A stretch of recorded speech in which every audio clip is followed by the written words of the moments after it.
Good morning. Today is October 24th, 2023. I'll call our Board of County Commissioners meeting to order.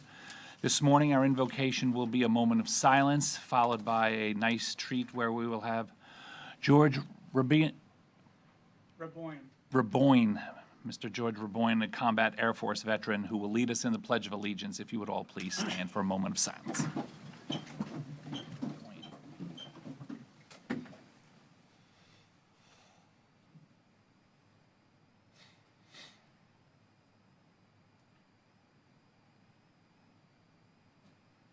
Thank you.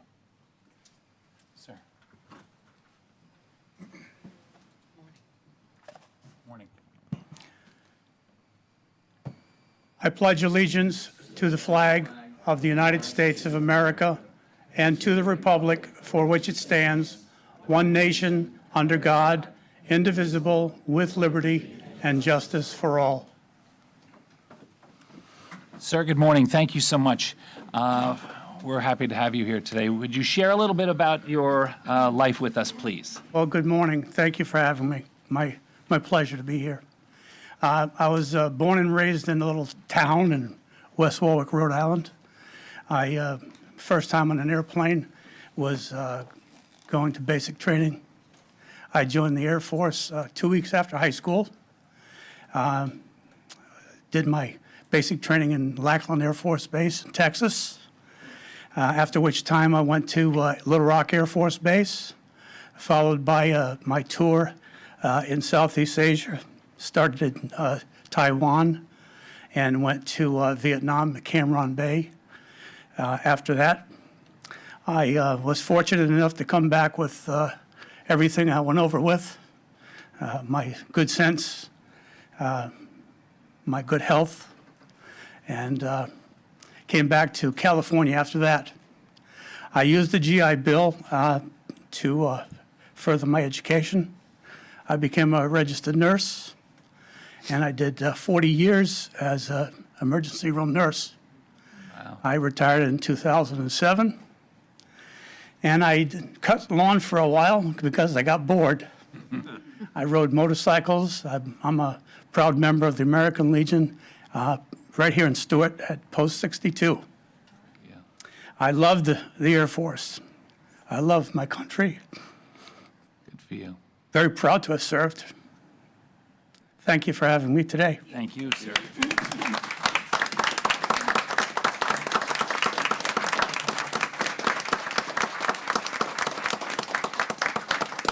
Can I ask you a question?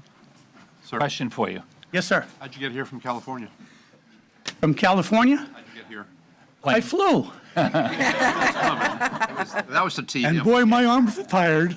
Oh, I did. I was discharged from California. I did a year in Vandenberg Air Force Base. After I was discharged, I went back to Rhode Island and went to school there. Fantastic. Yes, sir. 40 years in an emergency room ER is Yes, sir. also just an unbelievable career, even without the military. So you put those two together, you've had quite a life. And the funny thing is, I went into service to be a medic, and ended up being an air operations specialist. I formulated and dispatched aircraft and flight crews. That was my job. I didn't mind it. It was a great job, but I still wanted to be a medic. I wanted to be a flight medic, and I never got it. So when I got out, I pursued the nursing field, and I don't regret it. It was a good job. No, well, a lot Great of people career. are alive thanks to you. So congratulations again. Thanks again. Have a wonderful day. Thank you.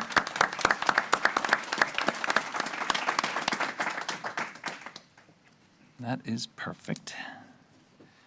We have a couple of additional items. A proclamation, Indian River Lagoon Water Quality Improvement Grant presentation will be made this morning.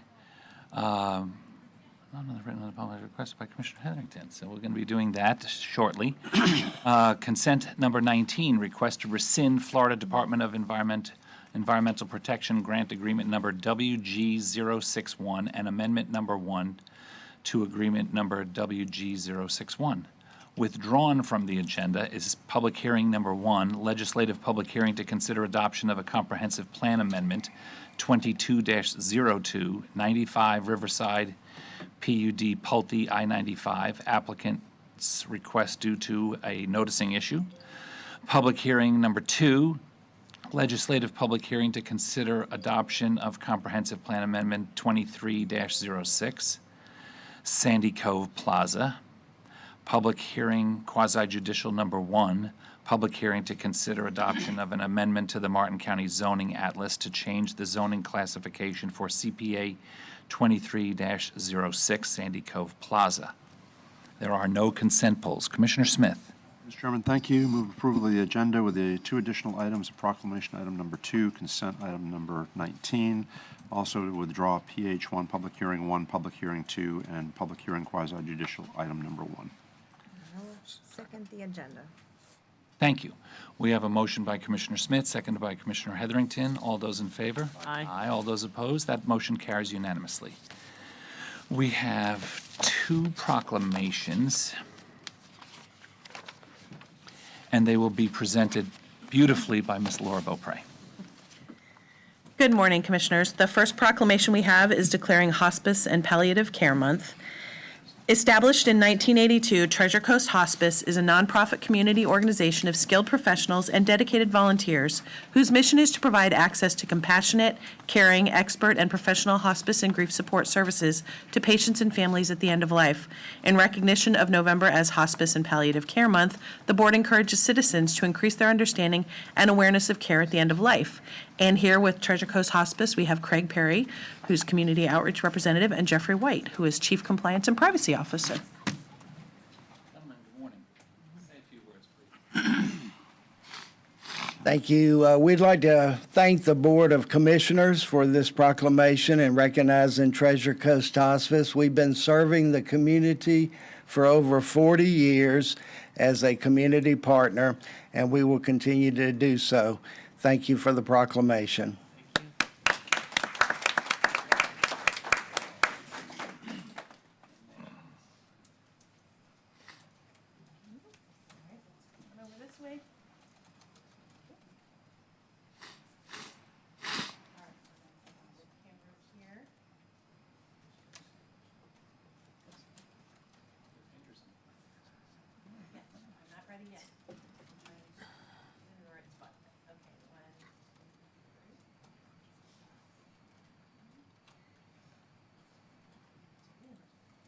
I think you only had 12 exposures.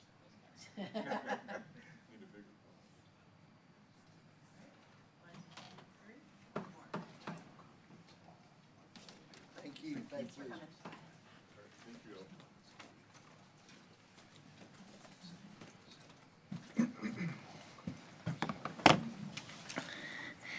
And First day. I can do it. Declaring, we have a proclamation declaring Mobility Week in Martin County, Florida. Mobility Week, recognized October 27th through November 4th, 2023, is a cooperative effort by the Florida Department of Transportation and its partner agencies to promote awareness of safe multimodal transportation choices by hosting an annual collection of outreach events. And Mobility Week is an opportunity for individuals to explore various transportation choices and to consider to consider how sustainable travel choices reduce traffic congestion, benefit the environment, and improve community health.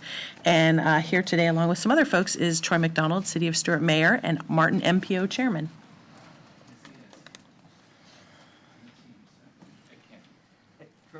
May I say a few words? Please, 2. Well, thank you, Chairman Campy, Commissioners Hurd, Jenkins, Heatherington, and Smith. I had actually prepared a 90-minute speech, but Beth suggested I do something a little bit shorter. So for those of you who don't know me, my name is Troy McDonald. I am the Mayor of Stuart and the current chairman of the Martin County MPO, which is the Metropolitan Planning Organization for those who do not know that. I invite all of you to join the MPO, Martin County Public Transit, and me in celebrating and participating in the Florida Department of Transportation's annual Mobility Week, a celebration of making smart, efficient, and safe multimodal transportation choices. This year, Mobility Week will be recognized from October 27th through November 4th, and there are several ways to participate. You can take a free ride on the MARTI bus system on Monday, October 30th, and starting at 5 p.m. on Friday, November 3rd, Martin MPO staff will be at the City of Stuart's First Friday Art Walk. The Art Walk is a walking tour of downtown Stewart, and the MPO staff will be on location at Colorado Avenue sharing information on the safety and benefits of biking, walking, and riding transit. They will be also passing out a transit development survey that is an element of the transit development plan. This planning effort is designed to guide the future of public transportation in Martin County for the next decade. Thank you for allowing me to accept this proclamation and supporting the safety and the benefits of alternate modes of transportation. Also here with me today are Beth Beltran, our MPO administrator. I think you all know her. By the way, she's wonderful. Along with Ashman Beecher, the transit administrator. Thank you all for this time, and have a great afternoon, great day. Hi, I'm Beth Beltran. I just wanted to say a couple of things. Thank you for approving this proclamation. And if anyone here is interested in filling out the transit survey today, we have flyers in the back of the room with a QR code.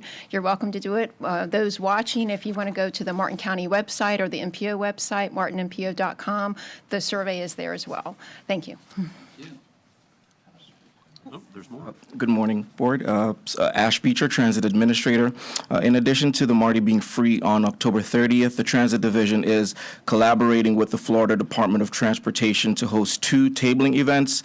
The first event will be at the Robert Morgay Library from 8 a.m. to 10 a.m., and the second event will be at the Stewart Walmart from 2 p.m. to 4 p.m. I encourage everyone to attend one of these events for an opportunity to learn more about the county's public transit system. So thank you, and I look forward to seeing you there. Fantastic.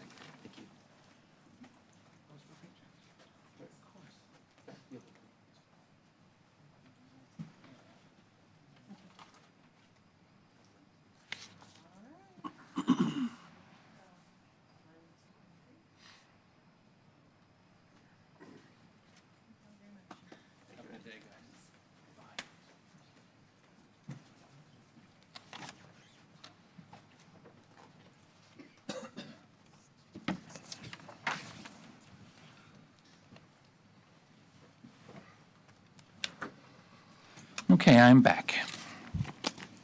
We have 3 requests to speak forms for our morning open public comment, general comment. If you are interested in addressing us on any topic or on a topic that we will have later in the agenda that you won't be able to stay for, now would be the time to do that. How it works is you'll have 3 minutes to address us. We prefer that you address us as a general board instead of singling us out individually. And at the 2-minute and 45-second mark, you'll hear a tone. That doesn't mean that you have to stop. It means you have 15 seconds to sort of finalize your thoughts so we don't just shut the microphone off on you. And our first request to speak for him this morning is Mr. Tom Pine.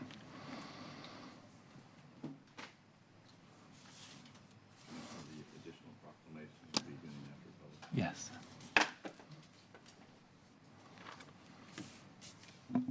Morning. Good morning, sir. Good morning, Commissioners. My name is Tom Pine. I've been a resident of Martin County for over 50 years, presently living in Jensen Beach area. In today's consent agenda, $18,101,143.12 was spent between September 25th and October 9th of 2023, without identifying the payees or the purpose of the payments. That's $1.2 million a day. The definition of the consent agenda is quite simple. It's a list of routine items that don't require discussion or amendment. The key word here is routine. Martin County government does not support this premise. They have their own interpretation where anything they don't want to talk about in public is hidden in the consent agenda. And today it's packed full. 2/3 of all items coming before the County Commission will be approved in the hidden consent agenda. No wonder why taxes are so high in Martin County. So much of our governing is done behind closed doors. During the budget meeting, it was made very clear by the taxpayers of Martin County. They want our Parks and Recreation Department out of businesses. They are not related to the operation of our county government. They include the 3 restaurants, the 2 mooring fields, the water park, the massive RV park, and any other businesses they are operating. A short time ago, we had a presentation about the great golf courses are all for the environment in Martin County. It reminded me about the cigarette industry telling us how cigarettes weren't bad for us. A recent article in the New York Times highlighting America using up its groundwater included Florida, and on their map highlighted was Florida's Treasure Coast. And coastal areas, overpumping can accelerate saltwater intrusion, the movement of ocean water into the freshwater aquifer, making it first unappetizing and then unhealthy.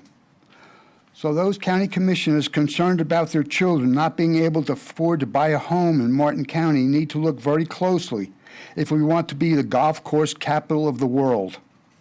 A few meetings ago, there was an ongoing discussion about 12% raises for our county administrator and our county attorney for the sole purpose of maintaining parity among senior staff. And it was tabled. We, the taxpayers, like to know when this issue will be publicly discussed again. What you permit, you promote. What you allow, you encourage. What you condone, you own. Thank you. Thank you, sir. Our next request to speak form is Thomas Connick. Sir, good morning. Good morning, sir. Good morning, commissioners.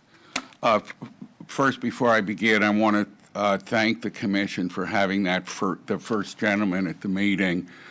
As a Vietnam veteran who spent 14 and a half months there with the Combat Infantryman's Badge being awarded a Bronze Star, when I got back from Vietnam and this gentleman got back, the country at that point, it was not as welcoming as it's shown, so I appreciate that.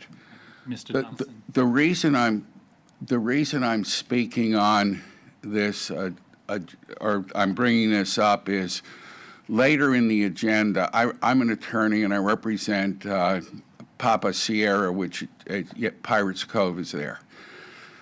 I'm going to be talking about the reason that that's opposed, but that's what I'm talking about now is that the institutional structural rules that are in the Martin County Code, that is, it limits the expression that ought to be given. Pirates Cove is 50 feet from where this abandonment is. Under the rules of the code, they were not having to be given mail notice. They didn't have a right to intervene. I filed a motion to intervene in this matter and was told you don't have a right to intervene. And then in addition to that, they said, well, if you did, you would have filed late anyway. Now, the way the rules are is to file a motion to intervene, it has to be 7 business days before the hearing. October 8th, which was a Sunday, that's when the notice of publication was for the hearing on today, the 24th. In order to have met that 7 business days, by Friday, October 13th, merely 5 days later, there would have had to have been the timely motion to intervene. I filed my motion to intervene on October 18th. My client wasn't even aware that 50 feet from her property there was this abandonment. This is the kind of thing where people get a distrust for government because they don't have an opportunity. What I've been told, and in fact, what is the fact? Oh, well, you have 3 minutes, 180 seconds to present the position, which with the motion to intervene, with property being 50 feet away, there could have been something more meaningful. And I would ask that the commission think about procedures that they have, and they'll follow. It wouldn't be, basically, the county attorney essentially, in my opinion, was saying, well, you know what? We can't change this rule. An unfair rule, we have to make consistently unfair. That wasn't said, but that's the reality. I ask you to think about it. Thank you. Thank you, sir. Our last request to speak form this morning is Ms. Megan McCaver from House of Hope. Good morning. Did I pronounce your last name correctly? Good. Good morning. For those unfamiliar, House of Hope empowers our community to overcome hardship and hunger because of the actions of our volunteers and our community supporters, like the Martin County Public Works, and in collaboration with Marty. Last month, they were able to collect 718 pounds of food in their Hunger Action Month. That was with the Marty Stuff the Bus event, again in collaboration with the Martin County Public Works, and also collecting here in the lobby. Just to translate that works out to be about 598 meals for our local Martin County families in need. So a huge thank you and round of applause, because great work, and thank you for all the continued support for House of Hope. We appreciate it. Thank you. We do have some plaques as well to present them. Terrific. Ash and Sherry, would you guys come up? And a special thank you to Ash and Sherry, because they've just been amazing. Thank you so much. Oh, thank you. Thank you for your support. Thank you. Thank you all. Thank you.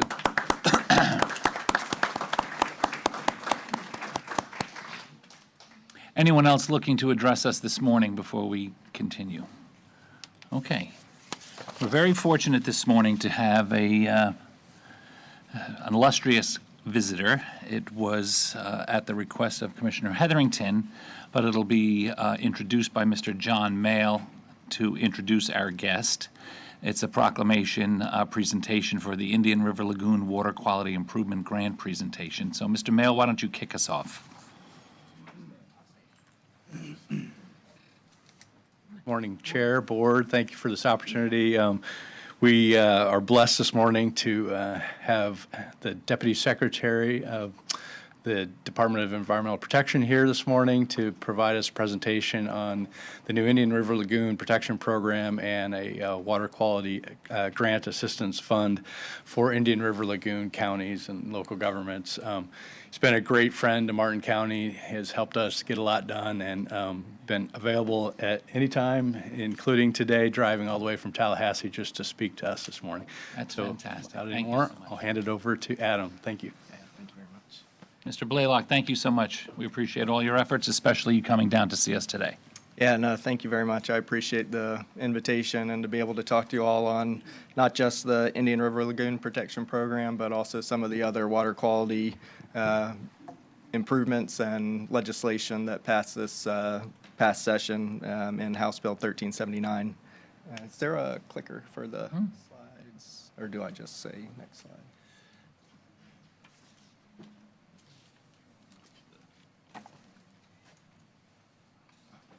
First, let me make sure it works.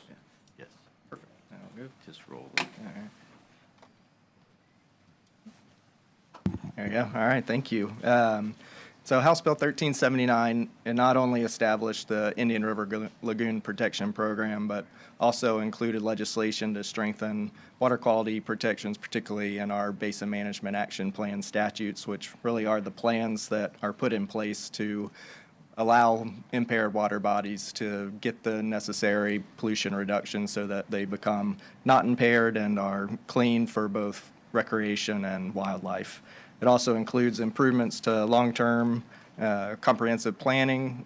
Primarily with that is just having local governments where you have developments of 50 parcels or more to do feasibility to address how in over a 10-year period septic to sewer could be implemented, identifying, what is the capacity of your existing wastewater treatment facilities, what are the locations and the means for infrastructure, what the funding could be. It doesn't require any specific action, but it really is as local governments are approving development, particularly large developments on septic tanks where we know those are contributing to water quality impairments in St. Lucie Estuary, Indian River Lagoon, and other parts of the state, that they're kind of thinking forward and how those could be converted when necessary into the future. And then lastly, expanding the funding opportunities to address water quality impairment. That was a big piece of the legislation and also came with a big pot of funding available for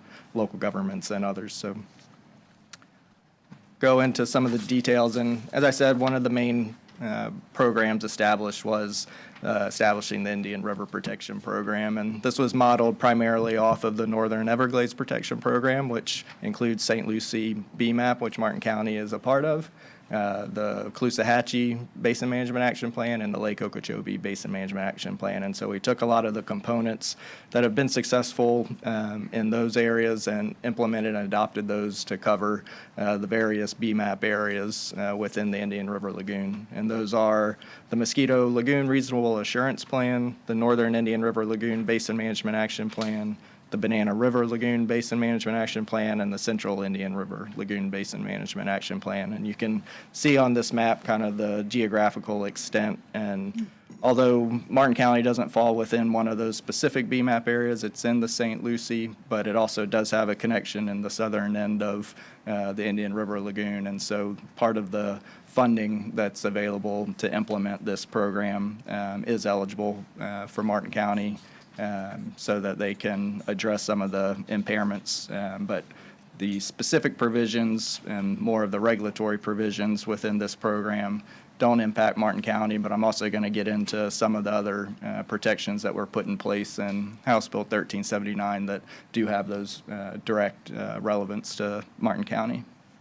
And so one of the main things we wanted to do here and in our other general BMAP statute was requiring all basin management action plans to be updated every 5 years so we can continue to evaluate progress being made, so that after that 20-year horizon that generally those plans are established to meet the water quality criteria, that we're not getting to the end and not having achieved. We know as we're going through that planning process and planning milestones are in place so we can continue and see that progress and make sure we're making progress towards our end result. And then within that also is requiring those entities that do have specific allocations to reduce nutrients, that they're identifying what those specific projects are that they're going to implement to meet those required nutrient loading reductions. And that's one thing that has generally been, somewhat criticized on the Basin Management Action Plan process, is that lack of accountability and making sure as the time periods move forward that we're accounting for and making sure that the appropriate reductions in nutrients are done, so that, as I said before, as you get to that end of the planning horizon, that we've achieved the requisite load reductions to meet water quality standards in all of our impaired water bodies that have these BMAPs in place. And in addition, one of the other components of this program was establishing the Comprehensive Water Quality Monitoring Program. I'll go into a little bit more detail on the next slide, but really just trying to understand what monitoring currently exists, where we have data gaps, and how we can work with all the different stakeholders that collect that data to have kind of a comprehensive understanding of where the health of the lagoon is as we move forward, and identifying where those hotspots are so that we can address the most needed areas where we're seeing the greatest inputs of nutrients throughout the lagoon. And as it pertains to septic tanks, we know that septic tanks are the primary contributor, along with stormwater, within the Indian River Lagoon. A lot of the urbanized basin management action plans, wastewater, septic tanks, stormwater, all those things that come, with a large population densities, just residential runoff and other sources. And so identifying septic tanks as one of the main contributors to excessive nutrients in the lagoon. By January 1st, 2024, unless it's previously permitted, the legislation prohibits any new septic tanks within the BMAP or RAP areas identified on this map, unless sewer is not available. If sewer is available, you have to hook up to sewer. If it's not available, you can still use septic tanks. They just need to be enhanced nutrient septic tanks, which are basically septic tanks that achieve a 65% reduction in nitrogen and phosphorus, or nitrogen primarily, compared to your standard septic system. And then by July 1, 2030, any commercial or residential property with existing septic tanks within the BMAP or RAP areas need to hook up to sewer where sewer again is available, and if not available, then replace the traditional septic tank with an enhanced nutrient reducing septic tank. And knowing that this is a huge undertaking, costs money, that's not lost on the department or the legislatures. We've committed to $100 million a year annually to fund these water quality projects within the lagoon. And also in this previous legislative session, we were able to get that $100 million, and we're currently reviewing those projects to assist local governments, homeowners, and all of those that are going to be needing to meet these regulations in order to achieve the necessary water quality improvements to protect the lagoon, protect manatees, restore seagrasses, bring the Indian River Lagoon back to the level of recreational fishing that was here, in the past. And this is really a good step forward and continuing on kind of past efforts by other entities and stakeholders. And as I talked about a little bit before, the water quality monitoring aspect and really understanding where are the nutrient sources coming from, where are the highest concentrations, what is the health of the lagoon in general. There is a ton of data that's been collected over the years by numerous stakeholders. Over time, some of those, if they don't get funding one year, those monitoring stations go offline. So our first step was really getting an understanding of all the different monitoring stations that are throughout the lagoon, what's being collected, how often is it being collected, is it being QA'd, QC'd so that we know the data is accurate. And we've worked with a lot of different stakeholders over the last 6 months with the Indian River Lagoon National Estuary Program, the local governments, Brevard County, Martin County, St. Lucie, Indian River County, all of those entities that do water quality monitoring, also with different nonprofits, MOAT and ORCA that get state funding. One thing that we kind of were able to identify was where those data gaps exist so that the state can fund to fill those holes so that we can get a comprehensive lagoon-wide understanding of what are the water quality issues, where are the nutrients and the source tracking, and then so that we can address those and put those at the forefront of funding.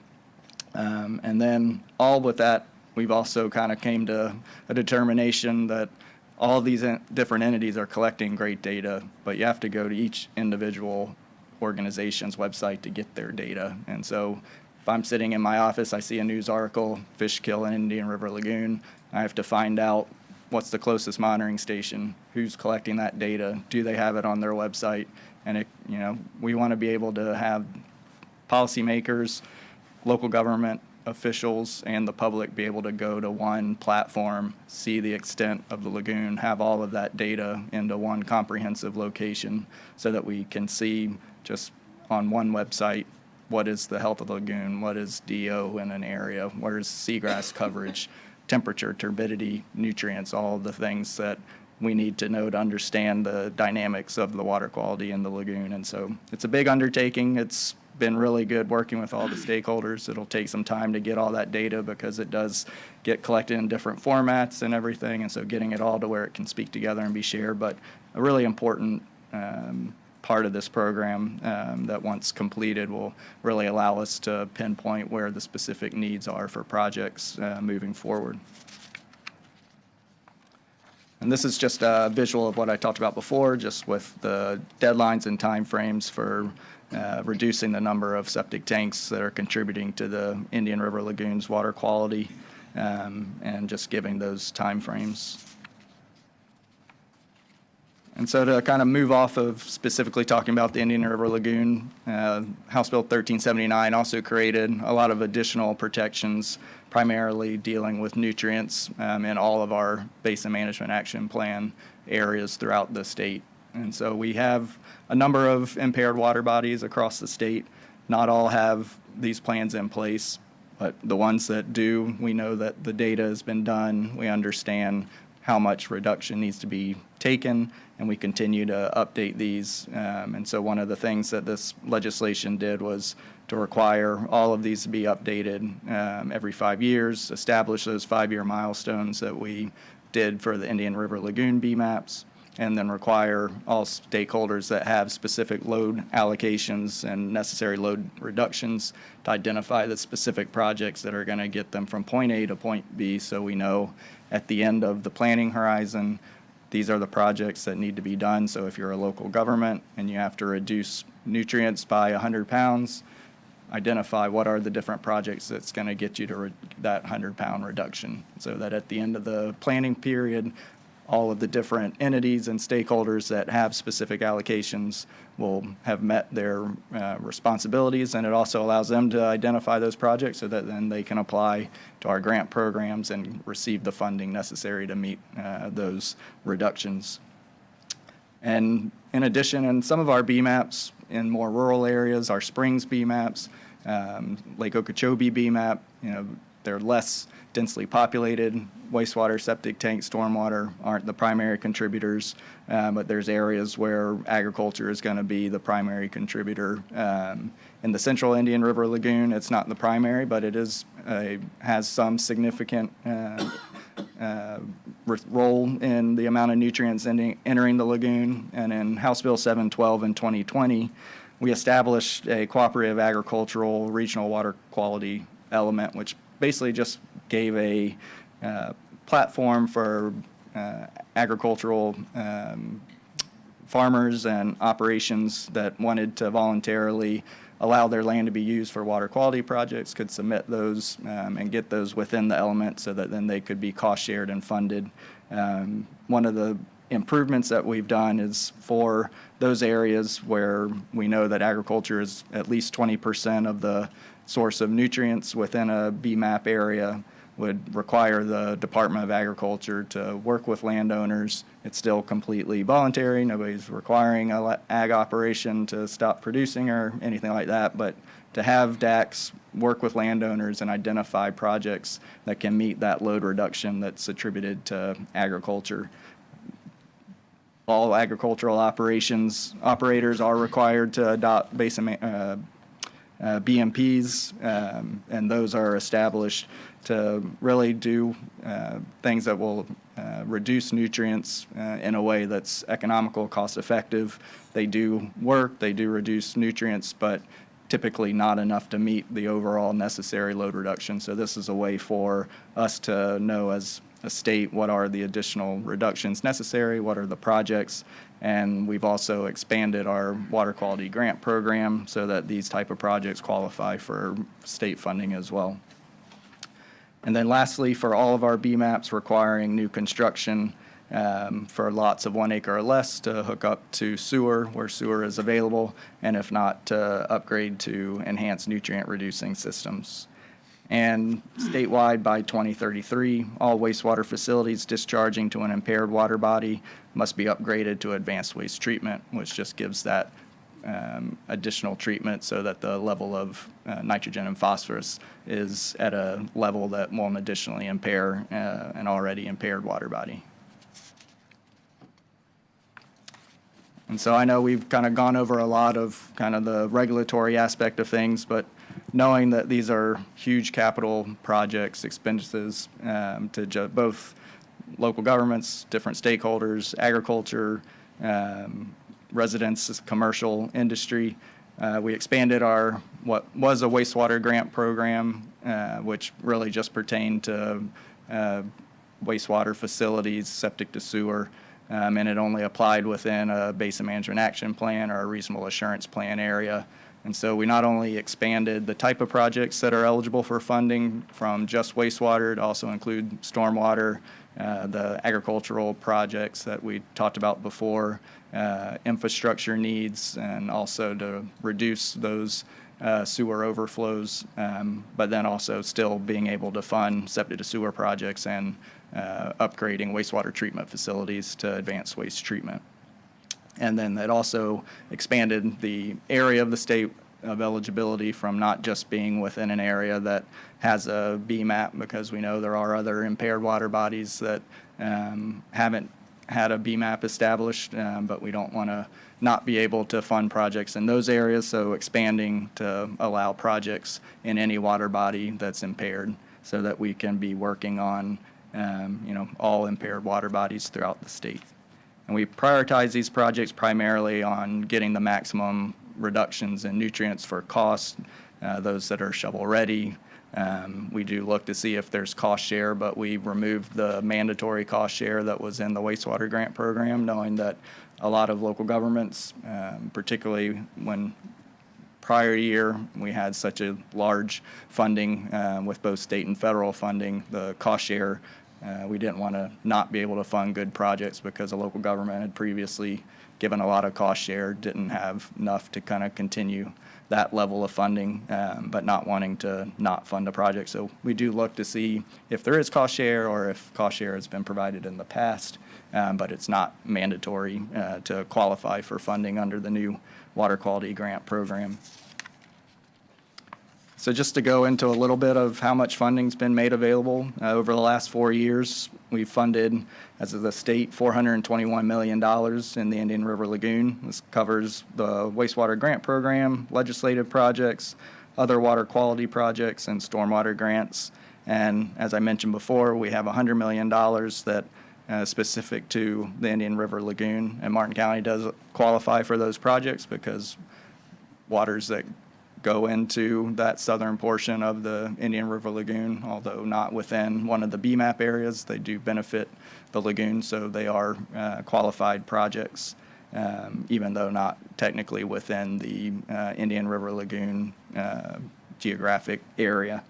We had just this year, 105 applications were submitted for this specific grant program, totaling $554 million. So our staff has been reviewing those, grading those, putting in the ones that we feel will get the greatest benefit, address really the largest needs at the moment, and then we'll continue hopefully year to year getting that $100 million. I know the department is going to be pushing for at least $100 million in the upcoming budget, and I feel like the legislature was supportive last session, and hopefully continue that support moving forward.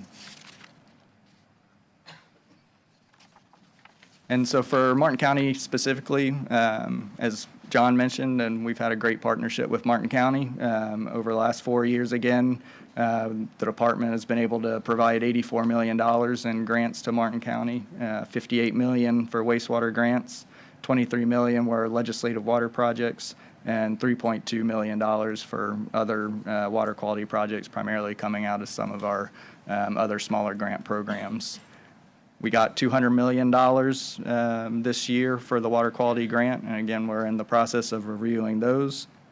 And again, $100 million for the Indian River Lagoon. So $300 million of projects that Martin County is specifically eligible to apply for.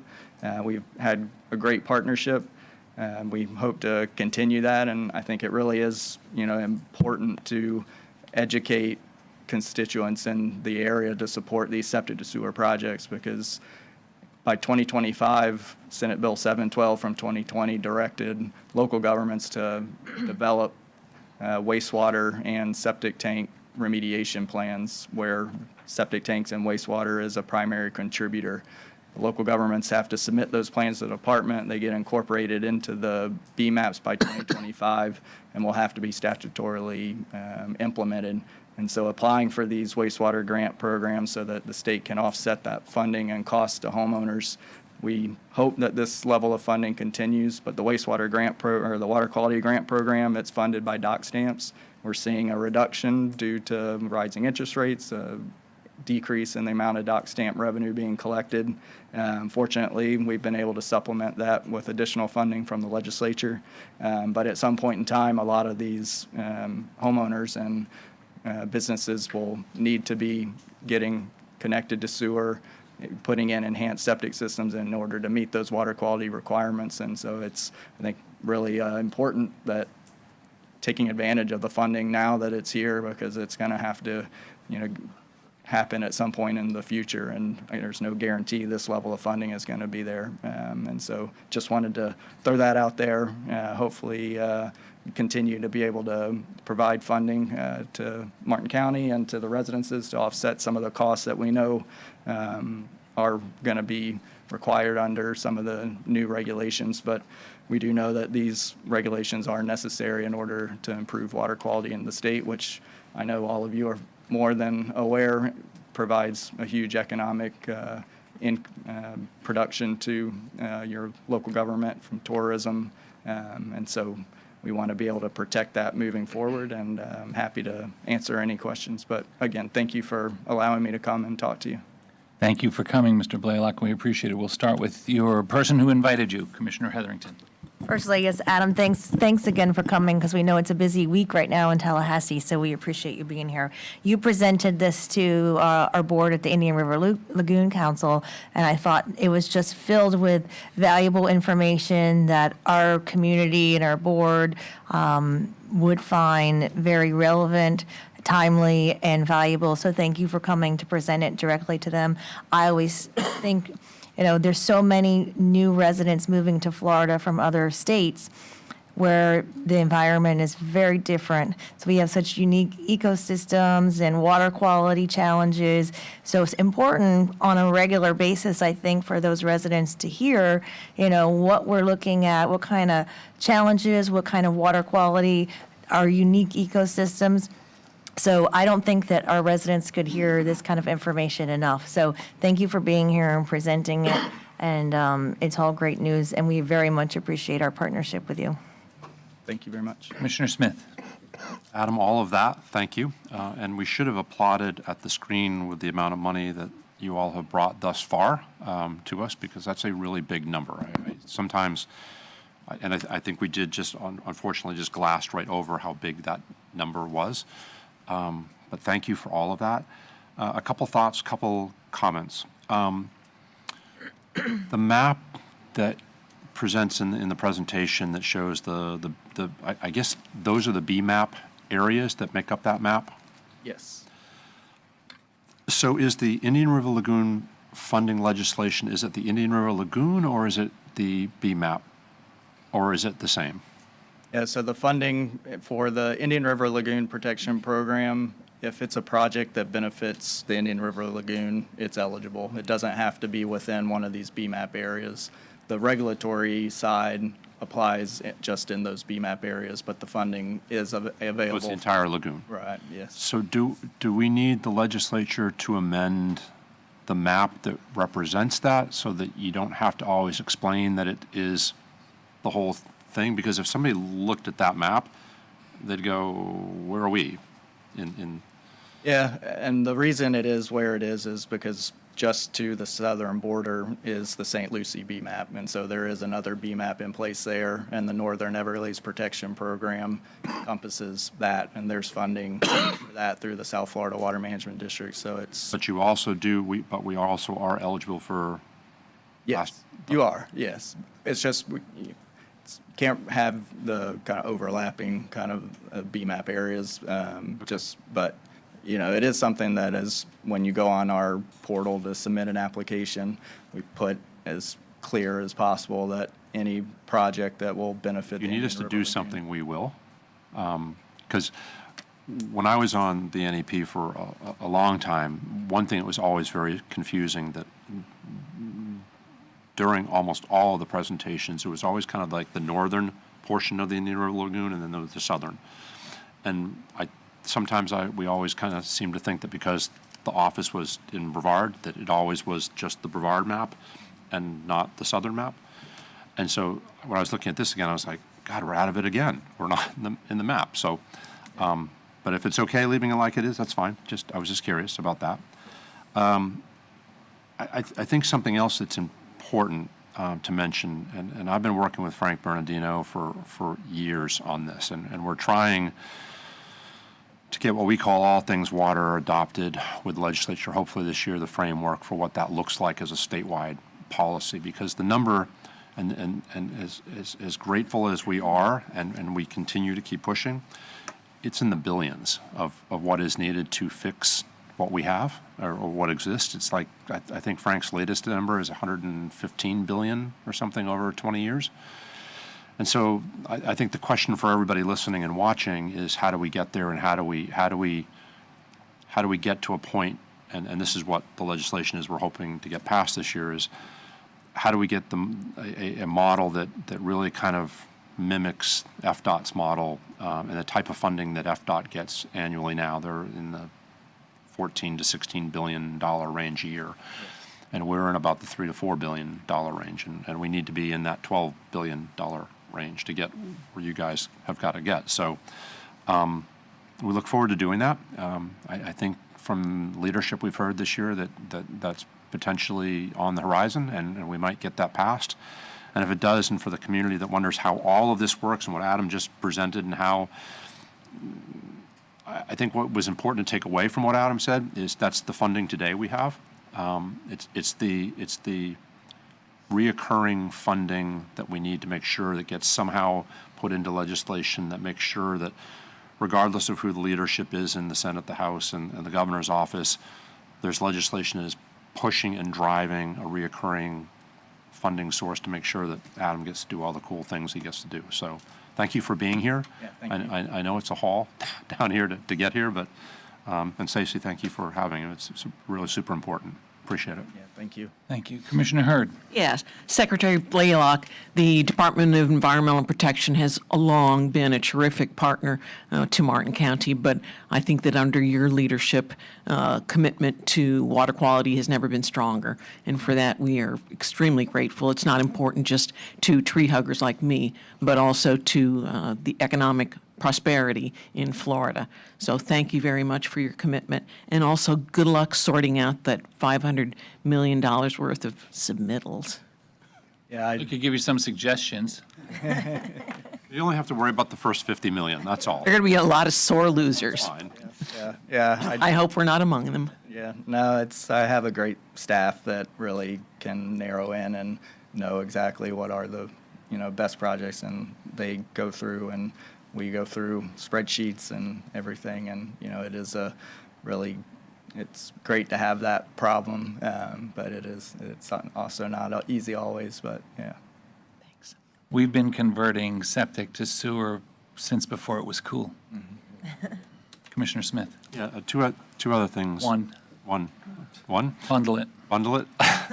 I think when we talked last, and I think I mentioned this to you, one thing we have butted up against a little bit here, and I think when we brought it up to the Association of Counties, when we adopted it as one of our policy procedures this year, it's dealing with our fiscally constrained neighborhoods, and you know how we have fiscally constrained counties, but we also have fiscally constrained neighborhoods, and hopefully we'll get some legislation that will address that, which will hopefully make your effort a little bit easier in the picking of how you rank and where we go, because statewide we are absolutely going to have neighborhoods that can't afford whatever formula we come up with and you all come up with grant dollars to match. I think that'll be hugely important to all of us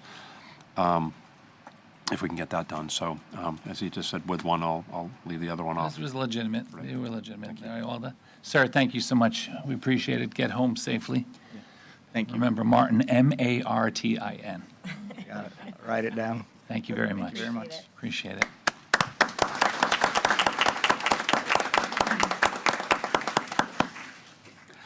Okay. There were years where people probably wouldn't have clapped for DEP. You always clap with the guy with the money. With that, we're going to go to Commissioner comments, and I'm going to start our comments this morning with Commissioner Jenkins. So I would actually like to invite Jeff Dowdery, the head of our building department, up to introduce and to present a well-deserved community recognition award for a outstanding job. Good morning, Commissioners. Jeff Daugherty with the Building Department and Code Enforcement. The team is here today as part of the Building Department. And code enforcement can be a very challenging career due to the nature of how it operates. Many times the individual is upset with another neighbor, a business, maybe the government, and they go through the effort to register a complaint. The person on the receiving end of the complaint is upset because they feel they've been unfairly singled out, and it's up to the code enforcement team to try to resolve that to everyone's satisfaction as well as the county's ordinances. It can be very tough, thankless job and no-win situation. So today we wanted to acknowledge the whole code enforcement team which is here today. So thank you very much. And also one individual who has been recognized by the community. It's not often, it's very rare that the community would do that. So I would like Tamika to come up, please.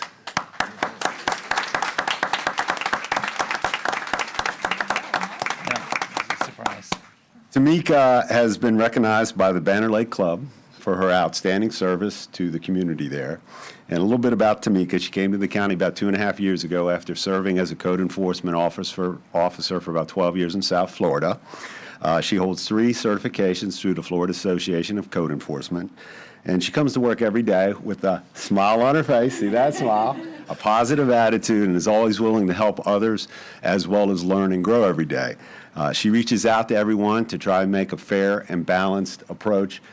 Even her name says that. Her name is Tamika Clinton Bush. How much more neutral can you possibly get? Wow. Very bipartisan. So with that, on behalf of the Banner Lake Club, I'd like to present you with this award that they actually presented, and it reads to Tamika Clinton Bush, Outstanding Community Support and Beautification of the Banner Lake and Hobe Sound Community. So congratulations. Thank you.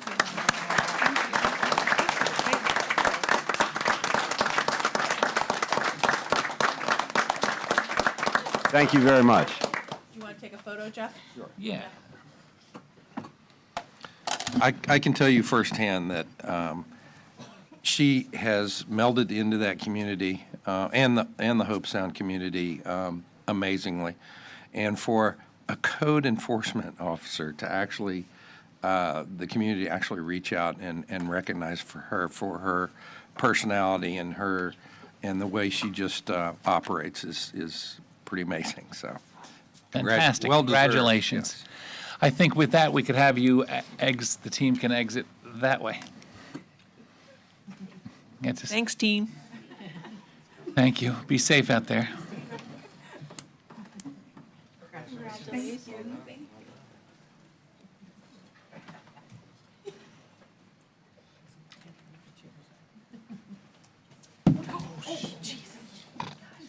And I was ready to catch it. That's okay. What's happening What's here? going on over there? They see a violation. Is there a violation there? So the rug? Okay. Commissioner Jenkins, anything further? No, I'm good, thank you. Commissioner Hurd? I'm set. Commissioner Heatherington? All set. Commissioner Smith? Yesterday, we had our MPO meeting, and towards the end of the meeting, I asked for our staff to put a letter together to the county commission, which should be coming shortly. We had a presentation. We had the secretary, our district secretary, up yesterday sharing with us our long-range plan and some highlights of that. And one of the sort of key pieces of that is the funding request and needs for 710 for land acquisition, which at this point is still 3 years in the making. And so our ask of our staff was to put a letter to you, Chair, or to us as the board, but for you to work with our staff and our legislative staff that if there is to be additional funding, as was done last year, there were some 20 projects and roughly $4 billion at FDOT that were granted for some very specific projects that both the leadership, I think, and the governor's office requested to be funded and were agreed to or signed. That if anything such of that sort of package or level of funding comes forward, that we request of our delegation to include that in an ask that we could maybe accelerate those acquisition dollars at a faster level for 710 land acquisition. So hopefully you're all agreeable to that. I'm sure that Beth hasn't put that letter yet together, but we have our meeting today, and I thought we could maybe gain another week in time by agreeing to put that letter together from the commission to our delegation. I would agree. I think that's everybody. Good, thank you. Thank you, Commissioner Smith. Thank you. I have nothing to add this morning. Mr. Donaldson, Nothing for me, thank you. Ms. Woods. Okay, Thank you, Commissioner. thank you. Our first agenda item is going to be postponed until November 7th. It is public hearing quasi judicial number 2, request for approval of the Ninth Amendment to the 95 Riverside Planned Unit Development PUD zoning agreement, including revised master and phasing plan and final and Phase 4 final site plan N027-013.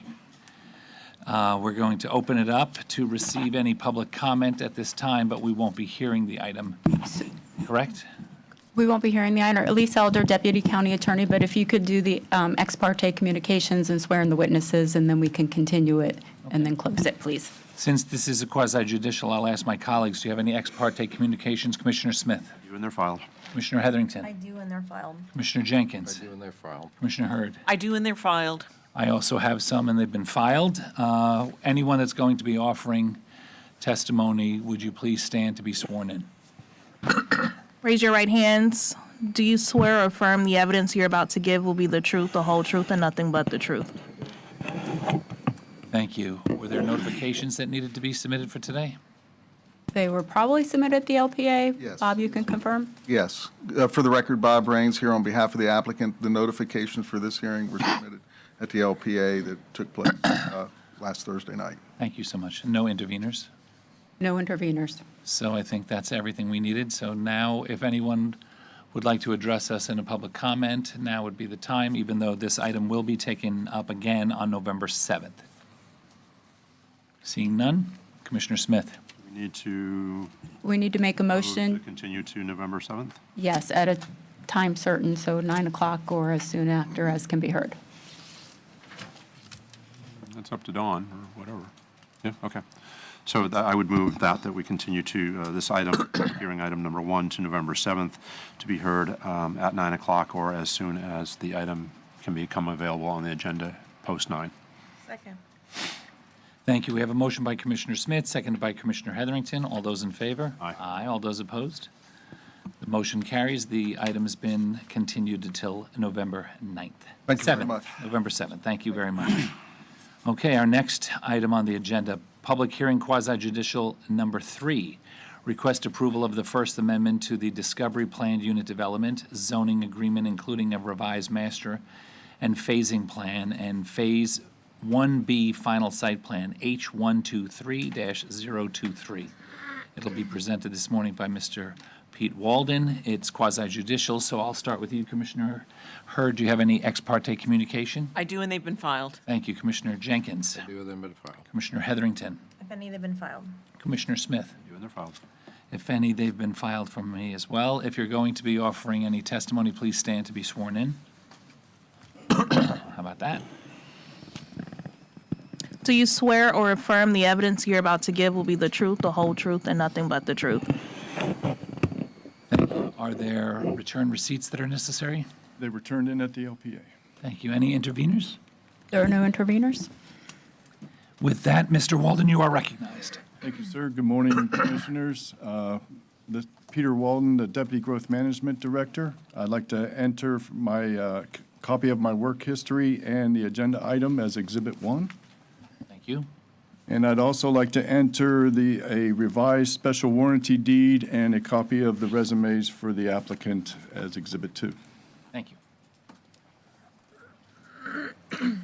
And this is a request for the First Amendment to the PUD agreement for the Discovery Planned Unit Development.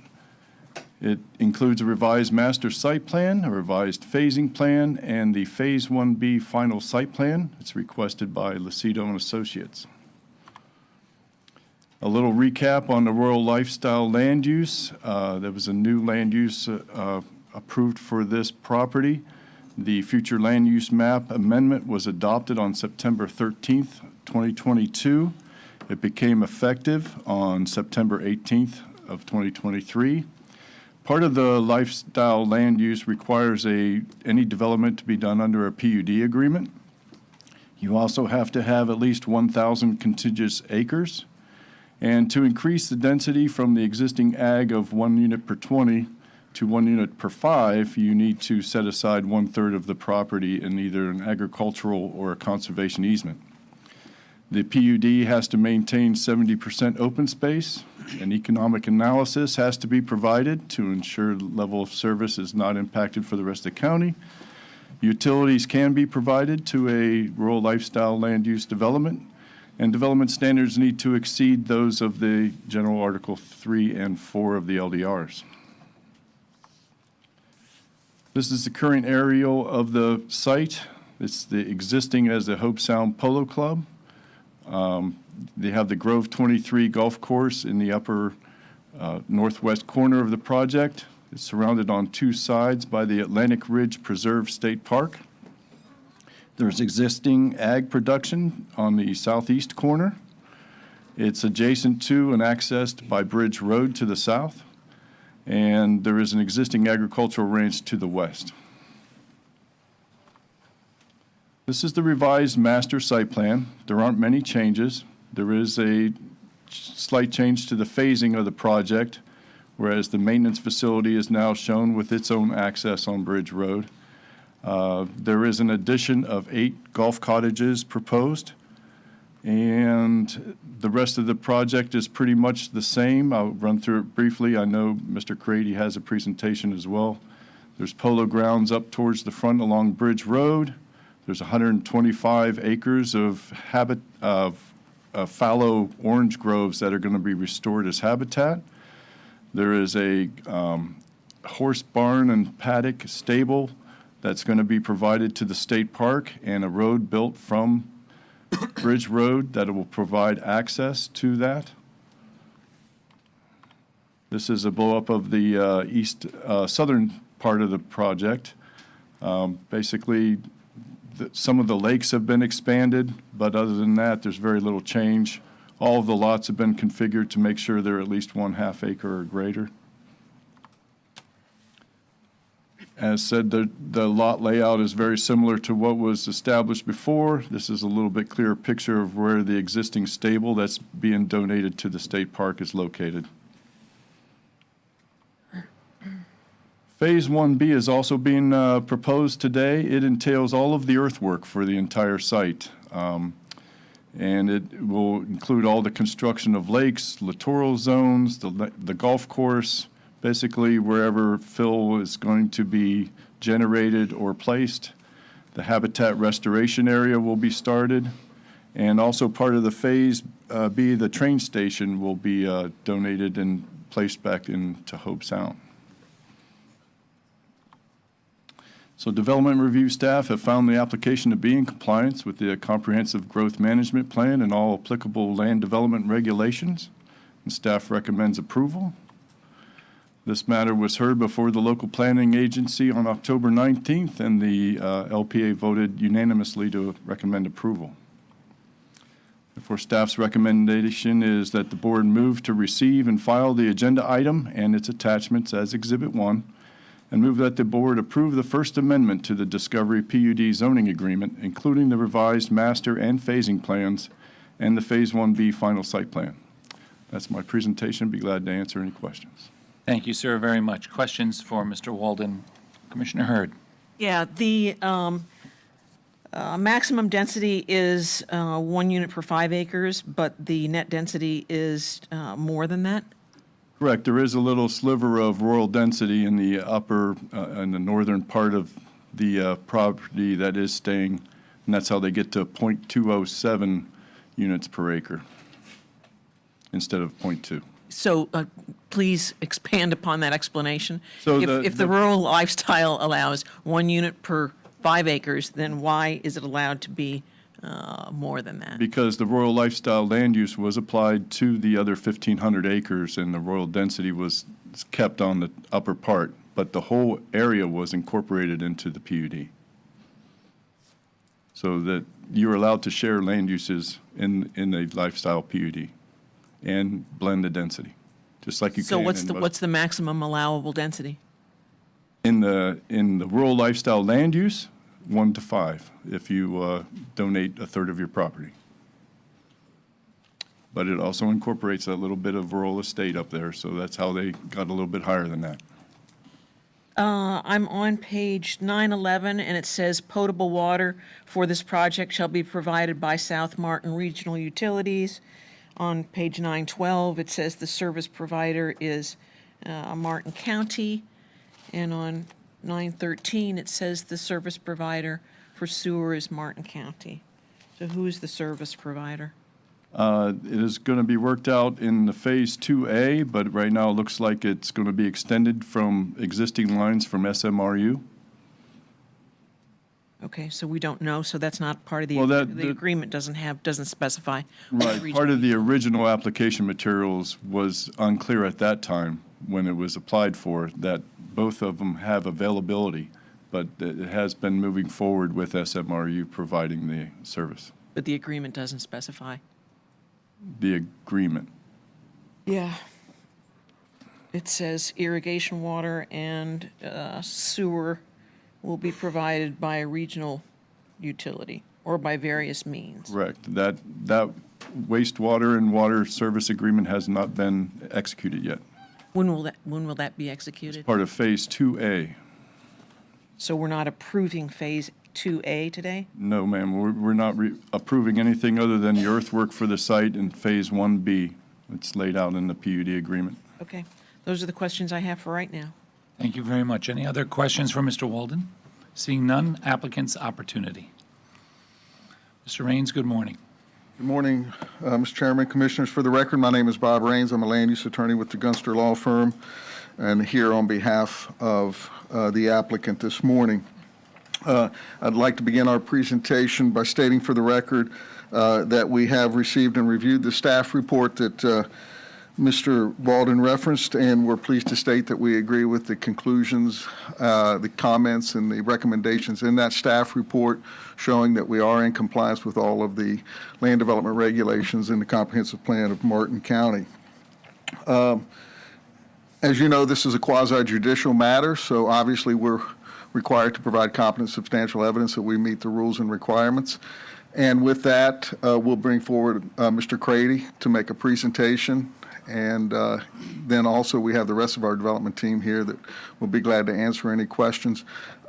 Quick thing I did, as Mr. Walden noted, submitted our resumes for our team, which are part of that, and the deed showing a new owner. But I wanted to just say in his recommendation, I know he had attached Exhibit 1, but also if they could include Exhibit 2 in the recommendation. Okay. Yeah, just as a follow-up, just to clarify that. So when hopefully we get to a vote of an approval. So with that, I'd like to ask Mr. Crady to come up. I have just a couple of questions for him, and then I'll let him make his presentation. Mr. Crady, have you been sworn in? I have.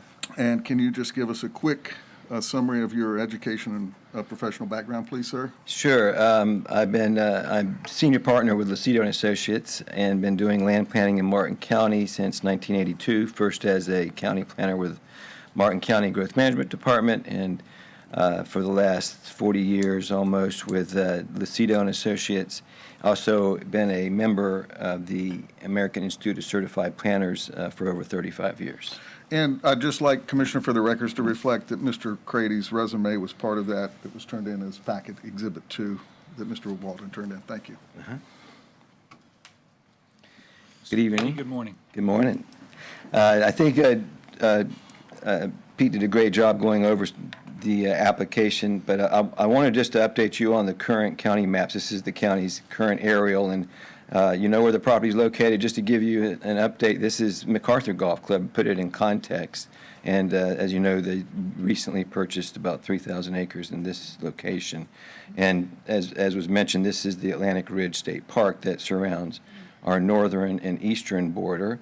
And this is vacant ranch land. This is the Grove Golf Course. Currently, the Grove Golf Course is accessed through Polo Club Drive, which is a road that runs from Bridge Road about 2 miles.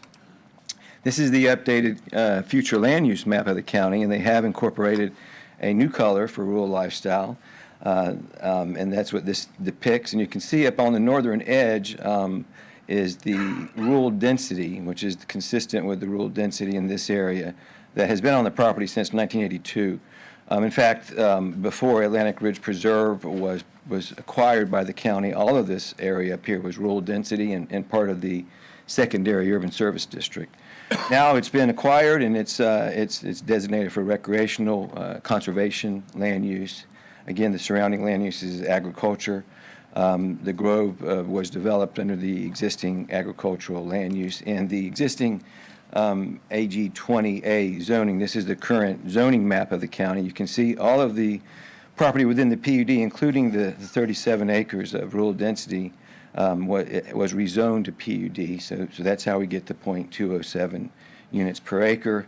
The RE2A is the designated zoning district for the rural density land use, and the agricultural areas surrounding us are still in the ancient A1 zoning district that was provided on the property in 1967. And the property surrounding us is again, the Atlantic Ridge State Park, which is public recreation.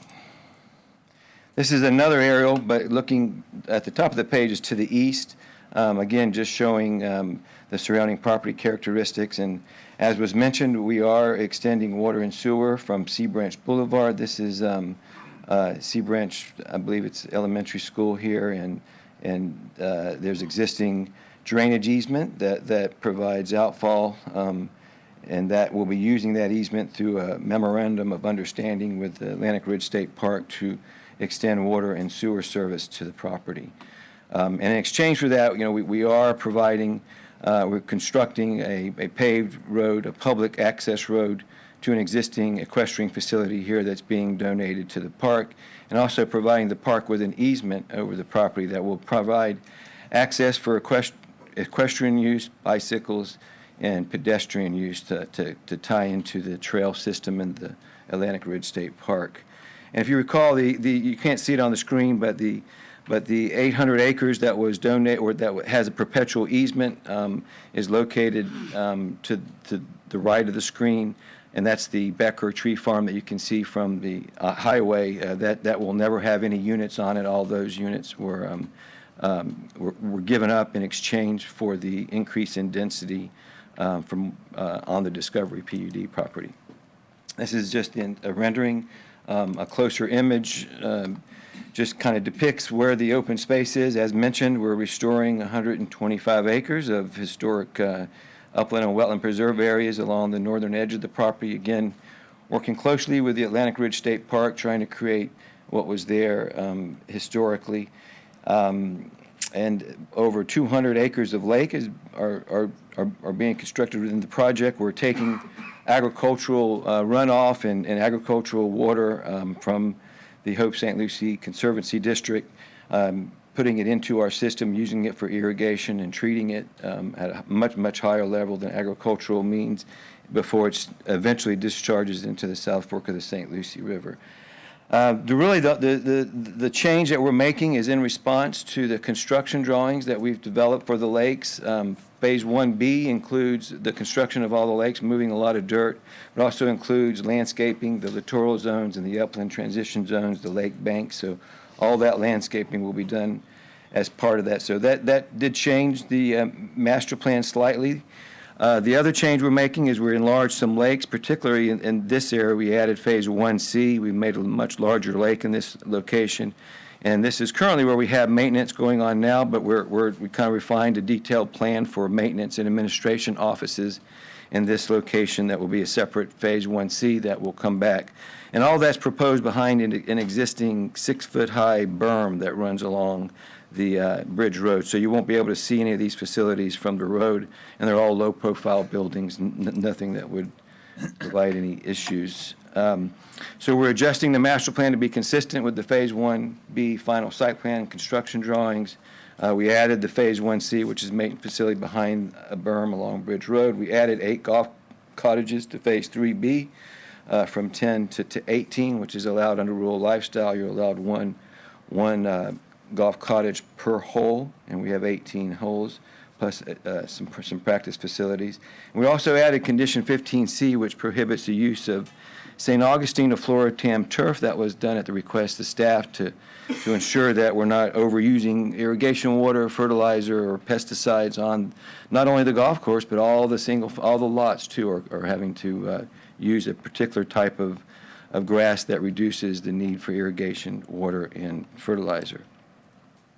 So this is, again, the revised master plan. The area that I was talking about, Phase 1C, is located in this quadrant. Again, we're showing a little more detail of the maintenance facilities, but this will still have to come back for a separate Phase 1C final site plan, at which time we'll have a very elaborate landscape plan for the berm along Bridge Road. But for the most part, everything else along Bridge Road will look like it does today. We're maintaining the polo fields in front, where this area here is all going to be dedicated to equestrian use. These particular lots are designed for equestrian users. And then this is a practice facility in this location. So there will be no home sites visible from Bridge Road. It will look like it does today. This is the north half of the property, again showing the habitat restoration area, which was again revised and refined as part of the Phase 1B construction drawings to mimic the historic upland and wetland characteristics of the property. This is the phasing plan that was updated as part of the PUD agreement. Phase 1C, again, is really the only addition to the phasing plan, and the addition of additional golf cottages where the clubhouse is located in Phase 3B at that location. This is the Phase 1B earthwork. Again, it's really just moving dirt around and planting the shoreline along the lakes with native upland and wetland vegetation. It's building the upland and wetland areas within the habitat restoration area. It's also donating the Hope Sound train station to Martin County, which is currently located at the property's entrance in this location. And with that, I'll be glad to answer any questions. We're, of course, in agreement with staff's recommendation. So, Mr. Crady, you're familiar with the Martin County Comprehensive Plan and Land Development Regulations? I am. And does this project meet those requirements? It does. Thank you, sir. Commissioners, before we wrap up, I did have just a couple cleanup items, if I could. Yes, sir. Any questions from the commission for the applicants? Okay, you want to do it before I finish? Just so you can then wrap up. Sure. Commissioner Hearn. Tell me about the new golf cottages. How many bedrooms are there going to be restricted to? We haven't decided. The maximum allowed under the rural lifestyle policy is 6 bedrooms per unit, or per cottage, up to 6 per cottage. And those are not counted toward the overall density of the project. Those are free units. They've always been counted as accessory units in the county's land development code. Okay. So it says the units to be constructed within the Discovery PUD shall not be sold, nor shall title be conveyed or transferred on the basis of time sharing or interval ownership. How else can they be transferred or sold? Plat, they're going to, it's all That's the platted. only prohibition? What do you mean? Is that they cannot be sold on the basis of time sharing or interval ownership? It's a standard restriction on all PUDs. Okay, but that's the only prohibition. Well, we have to plat and subdivide, just like the law requires. Specifically to the golf cottages, they cannot be transferred or sold. Not Oh, that's your on the thought. basis of time sharing or interval ownership, but those are the only prohibitions. No, they have to remain under the sole ownership of the golf course facility. It's not what the language says. Well, that's what our actual code says, too. And the rural lifestyle is actually the only land use in the county that actually restricts golf cottages as to quantity or size. Thank you. Let's see. Within 60 days of approval of this PUD agreement, the owner shall place the Becker Tree Farm parcel into a permanent agricultural easement. However, the agricultural easement shall not prohibit the conveyance of the Becker Tree Farm parcel to other entities or persons that use it for bona fide agricultural purposes. So it can be sold. As long as they maintain the deed restriction, yeah. Okay. Thank you. Thank you, Dunn. Yeah. Mr. Raines, welcome back. Thank you. Commissioner, before we conclude our presentation, I did want to just do a couple of quick cleanup items if I could. The owner of the subject property, since we started the application, is now Discovery, Hope Sound Investors LLC, which is a Delaware limited liability company. Mr. Walden referred to the deed that we put in showing that. We've also submitted all the required updated documentation regarding the ownership. So with respect to that, some of the materials may still have the applicant's name on it from the original or the original ownership. We'd just like for those to be able to be changed as part of and updated as part of our post-approval documents if that's appropriate. I will allow it. And then and the second thing we have is in the PUD amendment and on the phasing plan, there's reference to a construction of a temporary access road, and it talks about being completed and certified in compliance by the county. And actually, it's my understanding it should be the engineer of record. I think there's a reference on the phasing plan and then the PUD agreement. We would just like that, be able to amend that language so that it would be the engineer of record that would certify that, if that's appropriate. I will allow it. Thank you, sir. Let me just see if I had anything else here with respect to that. Also, there is a note on in Exhibit E of the PUD agreement regarding the temporary access. It's a note that falls under Phase 1C right now. That note should actually be under Phase 1B. So we'd like to just move that. It's the same note, nothing changes, it's just there. So those are our cleanup details. We appreciate it, Commissioners. I think, with the staff recommendation of approval, Mr. Crady's testimony, I think, we've shown that through competent substantial evidence that this project meets the rules and the requirements of Martin County, both the comprehensive plan and the land development regulations. And we would respectfully request that you accept staff's recommendation and approve the request before you today with respect to the changes that I've referenced and also the Exhibit 2. And we'll be glad to answer any other questions you might have. We have the rest of our team here, sir. Thank you. Some lights did come on while you were speaking. Commissioner Hurd. I noticed in the PUD agreement, the only reference to landscaping is that the streets will be lined with live oaks. Is there a landscaping plan?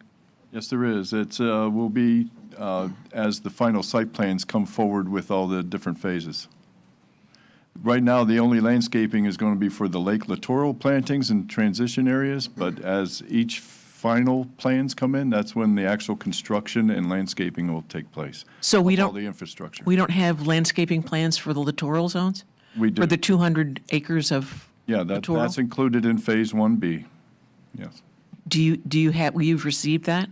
yes. Okay. Why wasn't it included as part of our staff report? I apologize. It's part of the construction documents. Thank you. Commissioner Smith. You need to ask for public comment? I will. Do you want to wait? I was going to make a motion.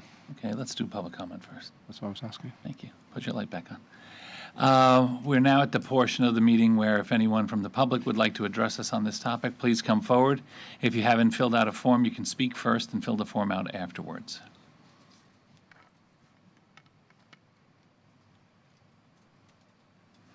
Sir, good morning and welcome.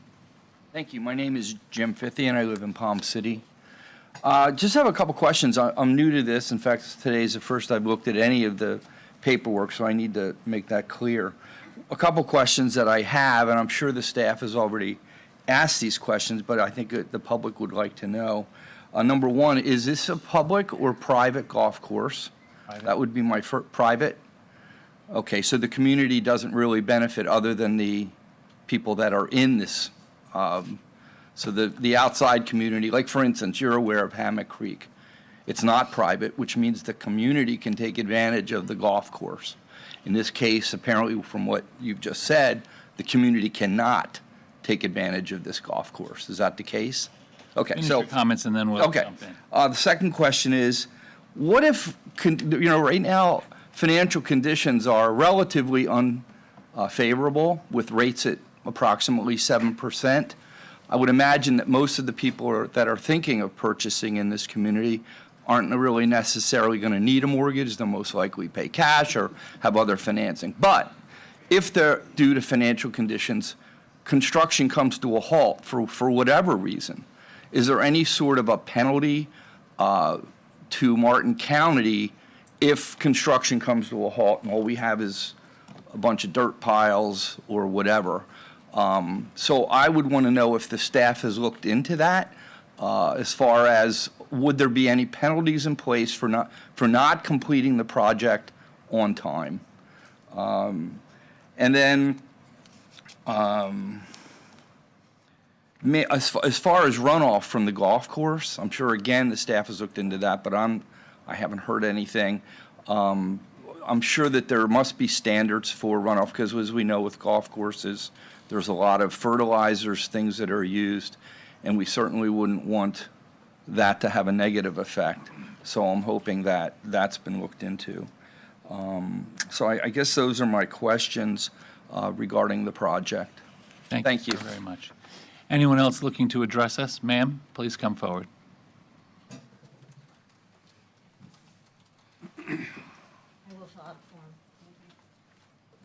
Good morning. Good morning, Commissioners. It's nice to see you this morning. My name is Linda Fithian, and I am a resident of Palm City, and that was just my husband. But my question is, as always, when we have these new developments come up, there was a struggle in the community, as you know, to change this from a agricultural, now it's a rural, and now 10 golf cottages turn out to be 18 golf cottages. We don't even know how many bedrooms there are going to be. And I'm not really even sure how many houses are going to be built on this, because it's a kind of a shell game in regards to that. So there are a number of public hearings that are coming up today in regards to changing general commercial into commercial residential, and then there's that little asterisk, which means 10 units can be built. And remember that if the size of the building is 800 square feet, that means it can be 20 units, not 10 units. So when you do all of this changing of zoning and everything, please take into consideration that it's not always what it looks like it's going to be, and that was kind of what the public kind of feared when we went from agricultural to a rural thing. I'm sure this is going to be a lovely development, but there are a lot of things that changed. So I thank you for hearing me. Thank you very much. Thank you, ma'am. Anyone else? Seeing none, just to briefly address some of the questions. As far as I know, it's a private club, but that's not unfamiliar. Piper's Landing is private, Mariner Sands is private, most golf courses. And then what is the public benefit? Obviously, there's a huge tax opportunity for sales tax, residential taxes.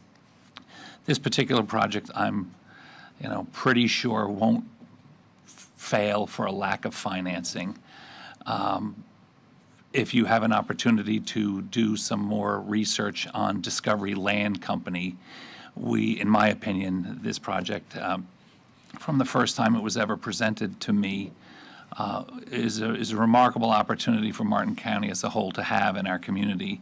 The Discovery Land Company has built beautiful facilities globally, and they, if you go to the website, are some of the most gorgeous communities with first-class amenities. So for the company to collaborate with Becker to put this here in Martin County, we won't get into the tax advantages, but they're tremendous for a relatively small footprint of housing.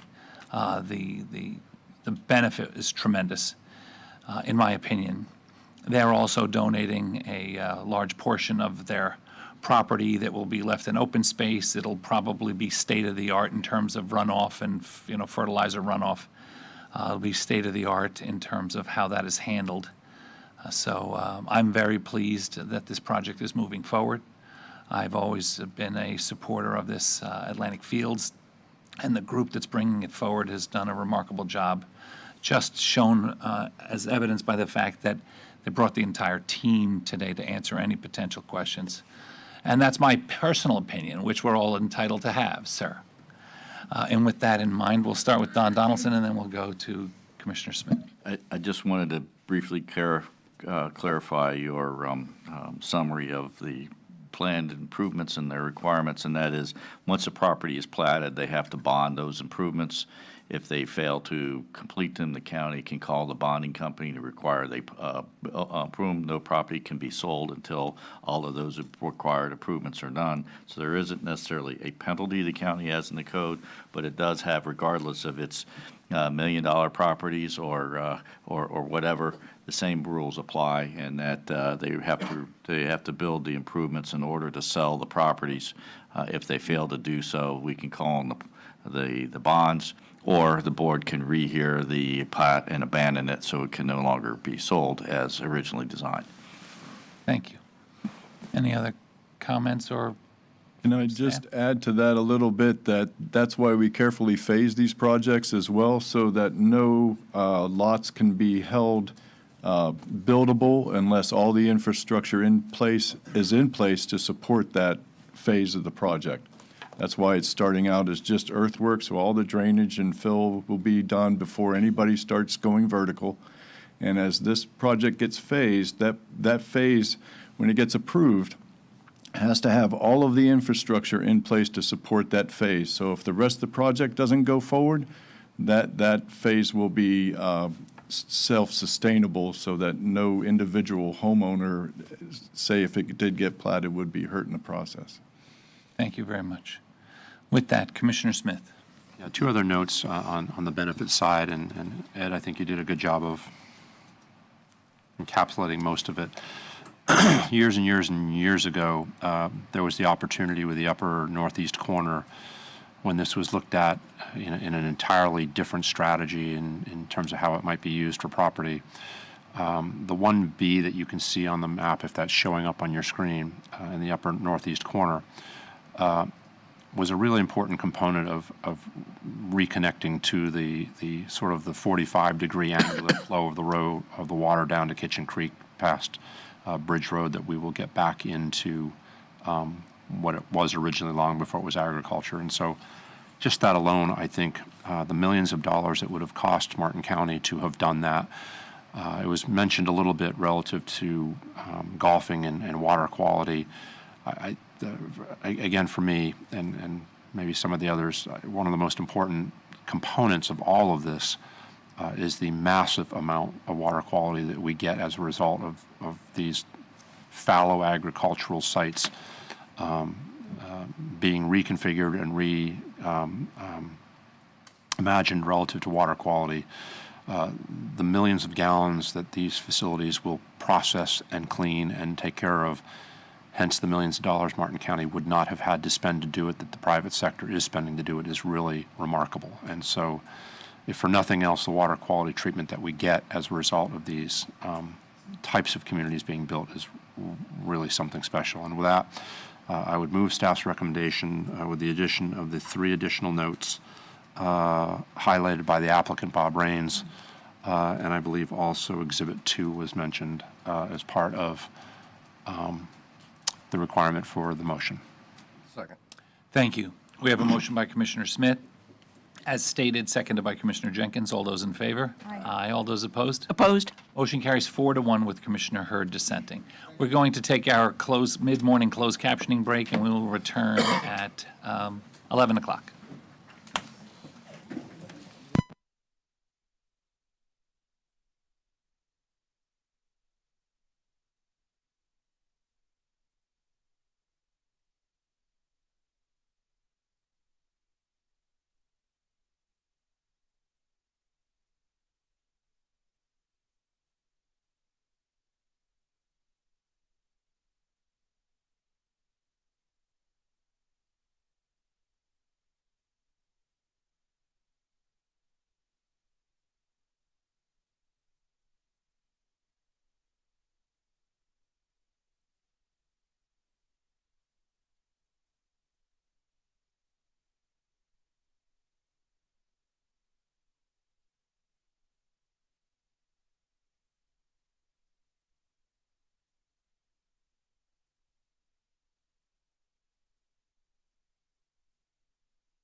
You're on. Okay, we are back from our mid-morning closed captioning break. We're going to continue our October 24th, 2023 Board of County Commissioners meeting. We're going to take public hearing quasi-judicial number 4, request abandonment of a portion of a platted right-of-way lying within Port Salerno. It's quasi-judicial, so I'll start with you, Commissioner Smith. Do you have any ex parte communications? If I have, they're filed. Thank you. Commissioner Heatherington? If any have been filed. Thank you. Commissioner Jenkins? Any, they've been filed. Thank you. Commissioner Hurd? If I have any, they've been filed. And the same with me. If I have any, they've been filed. Anyone that'll be offering any testimony on this item during the presentation, please stand to be sworn in. Raise your right hand. Do you swear or affirm the evidence you're about to give will be the truth, the whole truth, and nothing but the truth? Thank you. Any return receipts necessary? I think No return receipts are necessary, but I do have a proof of publication. Thank you. You could submit that as part of the record. And do you have a copy of your work history and the agenda item? Yes, I also submitted that for the record for Exhibit 1. Thank you so much. State your name for the record. Sure, Tom Walker, County Surveyor. You are recognized, sir. Thank you, and good morning, Commissioners. In accordance with Florida Statute Section 336.09, the Public Works Department requests that the board consider the abandonment of 1,065.27 square feet of platted right-of-way lying between blocks 70 and 67 in Port Salerno. I'm going to bring that up on the map real quick. That's the portion shown in red on the map that's currently displayed on the screen. The intent is to align the Southeast Park Drive right-of-way to follow the uniform width of the existing roadway corridor from Southeast Seaward Street to Southeast Bayview Street. The abandoned area shall adjoin to the county-zoned waterfront property, which will accommodate the addition of a county upland facility for the Manatee Pocket mooring field with an appropriate setback from the shoreline. And staff's recommendation is that the board move to receive and file the agenda item summary and all of its attachments for the record as Exhibit 1. 2, move that the board adopt the resolution abandoning portions of platted right-of-way lying within Port Salerno as described in Exhibit A, subject with the following conditions, and that is the proper publication of a notice of adoption of this resolution. And 3, move that the board authorize the chairman to execute all documents necessary to complete the transaction. And with that, I'd be happy to answer any questions. Thank you very much. Questions for staff from the commission? Seeing none. Is that the whole thing? I'll open it up. I only have one request to speak form. If there is any others, you can speak first and then fill out the form afterwards. Mr. Connick, you are next. Sir, welcome back.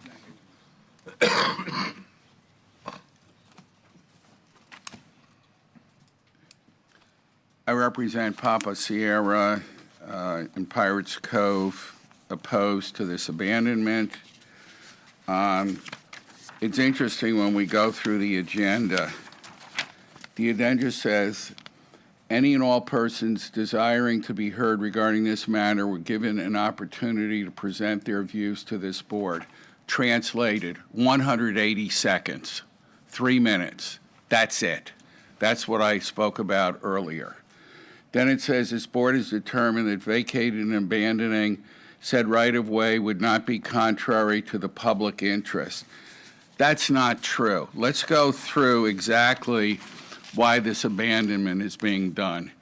There are plenty of rights-of-way in Martin County where you could arguably have certain areas that might be abandoned. But why is this being done? It's stated in the purpose. It says the abandoned area shall adjoin to the county's own waterfront property, which will accommodate the addition of a county upland facility.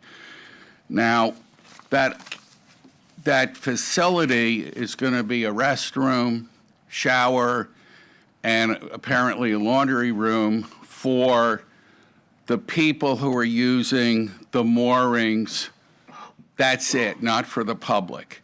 Now, when you ask for specifics,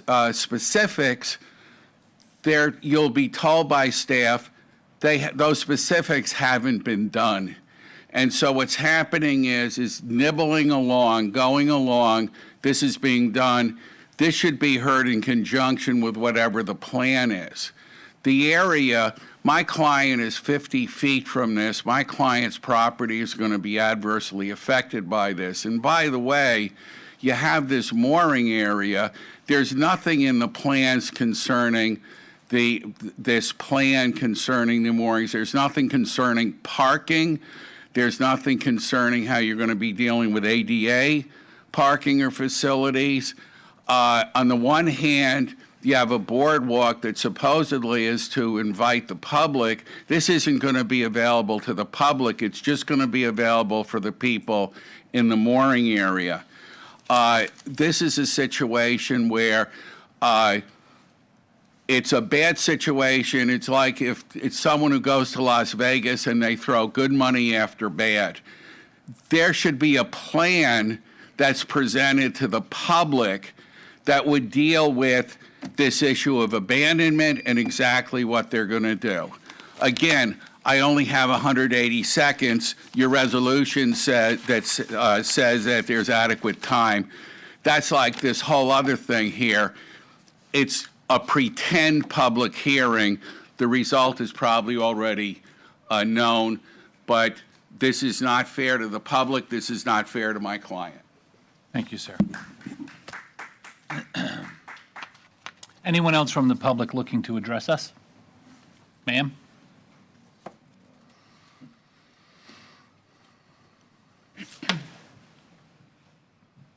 Welcome back.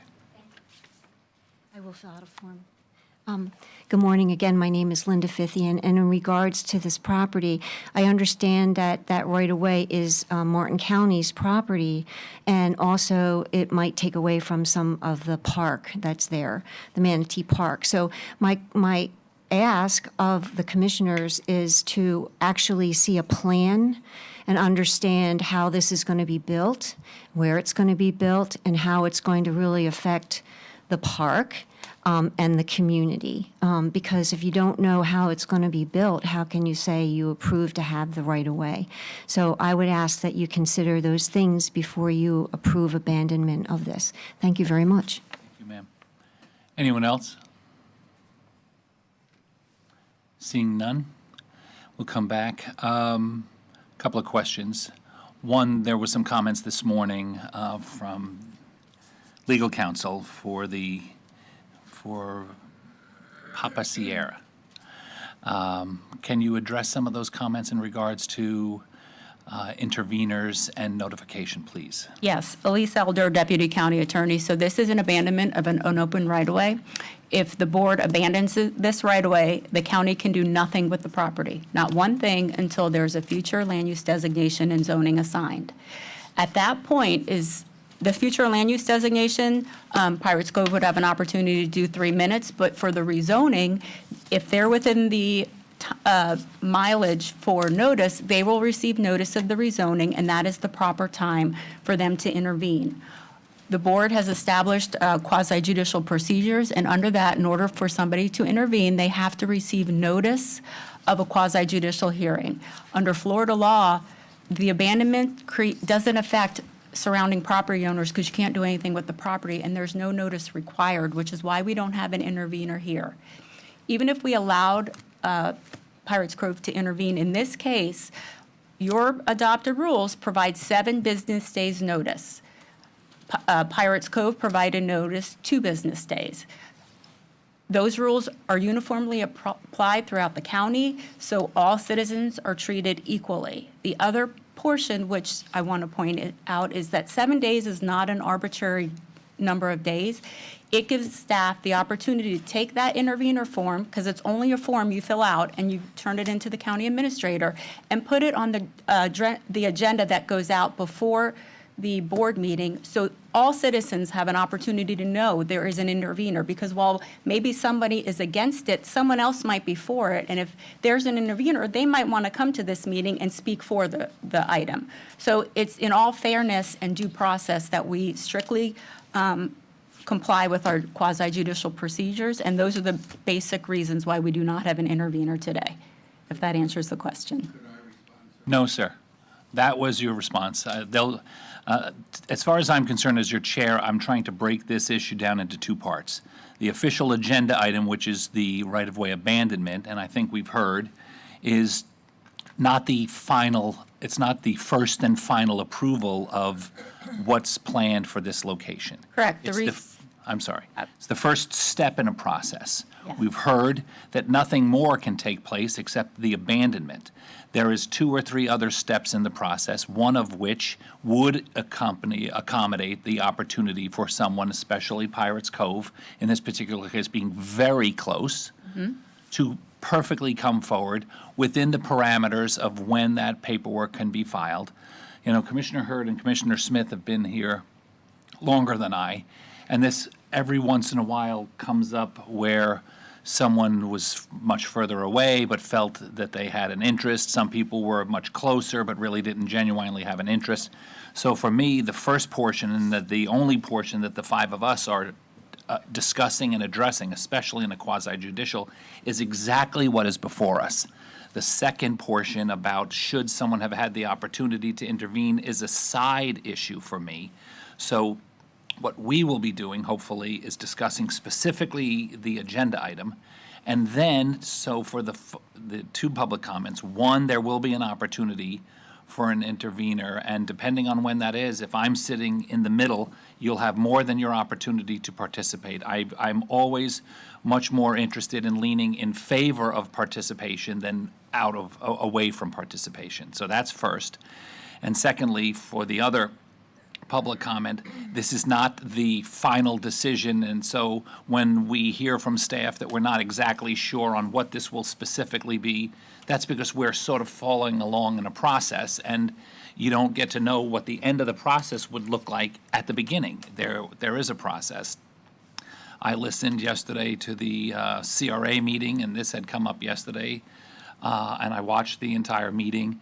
So there is interest, there is questions, and hopefully as we progress down this path, that those questions, those recommendations will be incorporated in. So today is purely for the agenda item as presented, which was an abandonment of a right-of-way, not to get into what it will look like, who will be able to participate in it, and then, like I said, there'll be more than ample opportunity for public. In terms of 3 minutes, today it doesn't seem like a big deal when there's 2 people looking to speak, but come when there's 50 people looking to speak, and if some people are right in the middle of a very passionate plea for or against, and when the time is up, the time is up, and some people are, that's why in the beginning I say at the 2-minute and 45-second point, you'll hear a tone.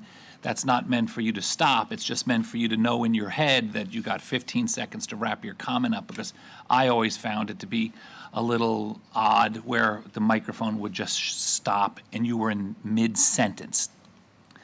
That being said, I would bring it back to the board. I hope that's an explanation of why there's no intervener for this specific item. There will be opportunity for an intervener into the future, and there will be opportunity for not just the affected parties, but for all residents to put their, let their opinions be known for or against. Commissioner Smith. With that, Mr. Chair, I'd move staff's recommendation. Second. Thank you, and thank you.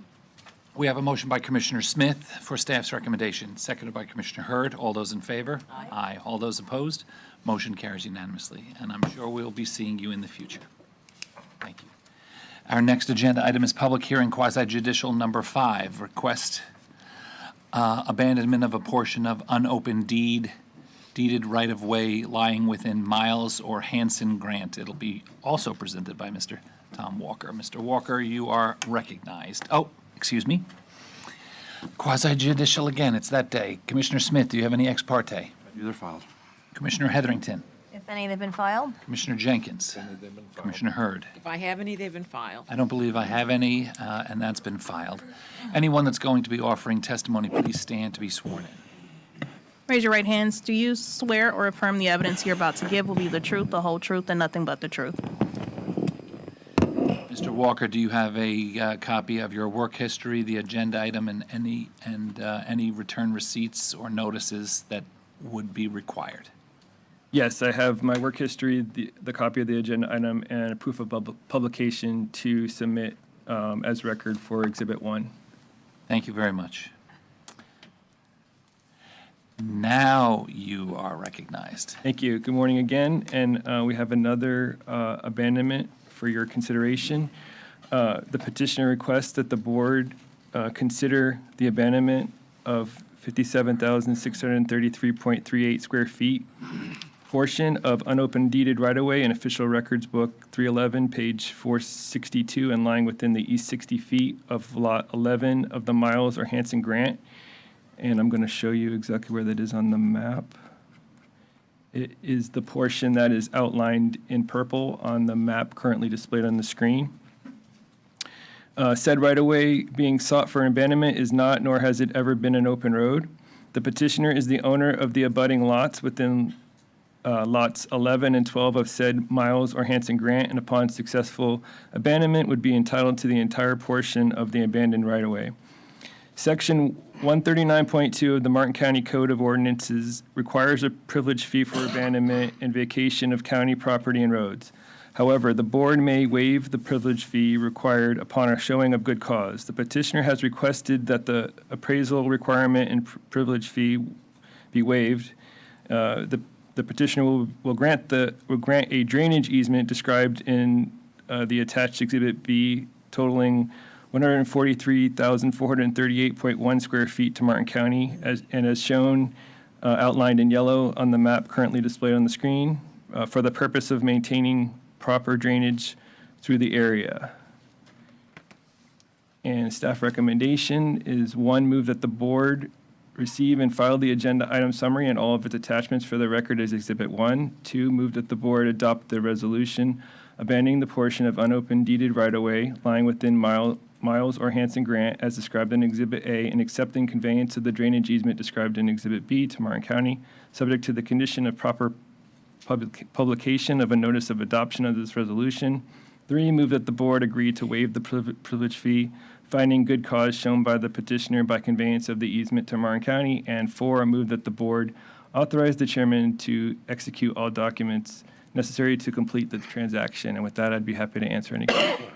Thank you, sir, very much. Questions for Mr. Walker? What's the purpose of the abandonment?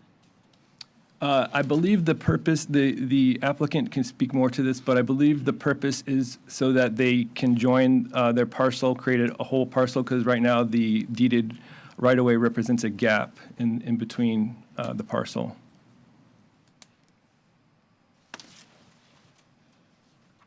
Done? Sir, applicant's opportunity to make a presentation. Good morning. Please state your name and tell us if you've been sworn in. Good morning. I have been sworn in. My name is Joshua Myron. I'm counsel on behalf of the applicant. At this point, I'm here, quite frankly, just to introduce myself, as well as to suggest that to the extent anyone has any questions, I'm happy to answer them. And I'd obviously respectfully request that the board take into consideration the documents that have been filed and the information provided by Mr. Walker into the record and approve the abandonment application. Please. Thank you very much for your brevity. Yes, sir. Commissioner Hurd. What's the purpose of the abandonment? Yes, ma'am. Just as Mr. Walker indicated, we own both the lots, both in front of and behind, for lack of a better term, of the 60-foot right-of-way, and therefore it would be to consolidate both parcels into one.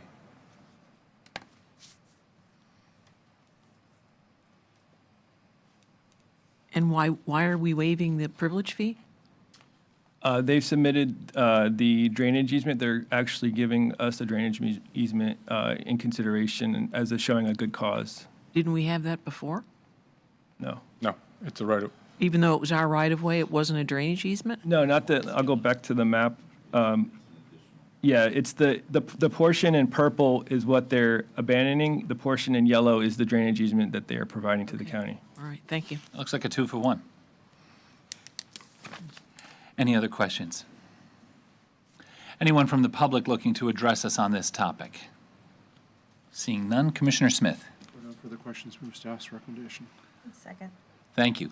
We have a motion by Commissioner Smith to accept staff's recommendations as presented, seconded by Commissioner Heatherington. All those in favor? Aye. All those opposed? The motion carries unanimously. Thank you, sir. Thank you so much. Appreciate it. Mr. Walker, thank you very much. Thank you. I'm going to take one item up the agenda because we have an outside visitor. I guess if you're a visitor, you're from the outside.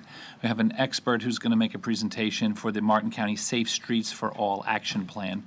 It'll be introduced by our team member, Mr. Luke Lambert, and then he will introduce who he's with.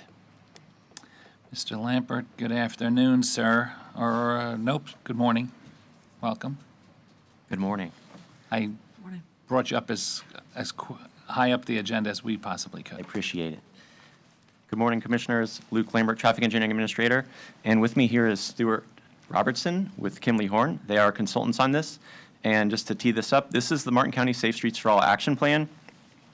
This is really a follow-up. In December 7th of 2021, we gave you guys a presentation on traffic safety project planning. And this action plan was born out of opportunity. So essentially a notice of funding opportunity from the Federal Highway Administration, the US DOT. So pass it along to Stuart here. Thank you very much, Luke.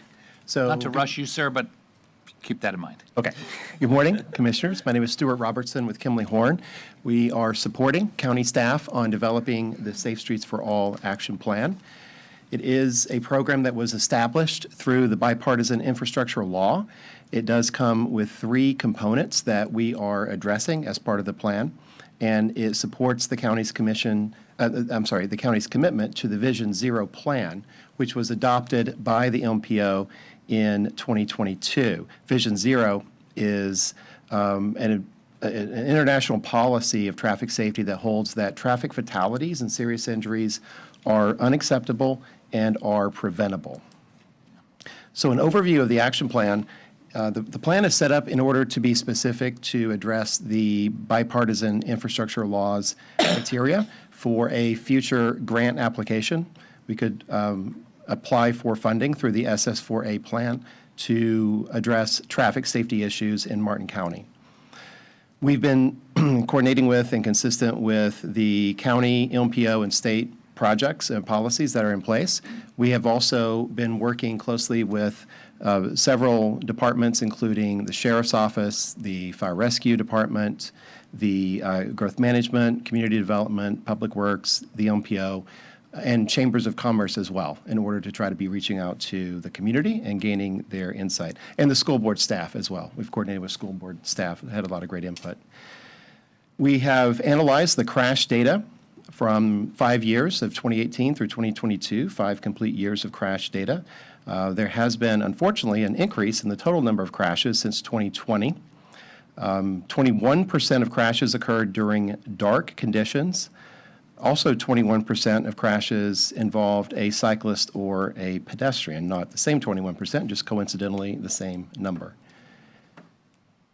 We are focusing on county roadways. 1/3 of the crashes that have occurred in Martin County occurred on county roads. The others would be on roads maintained by other agencies.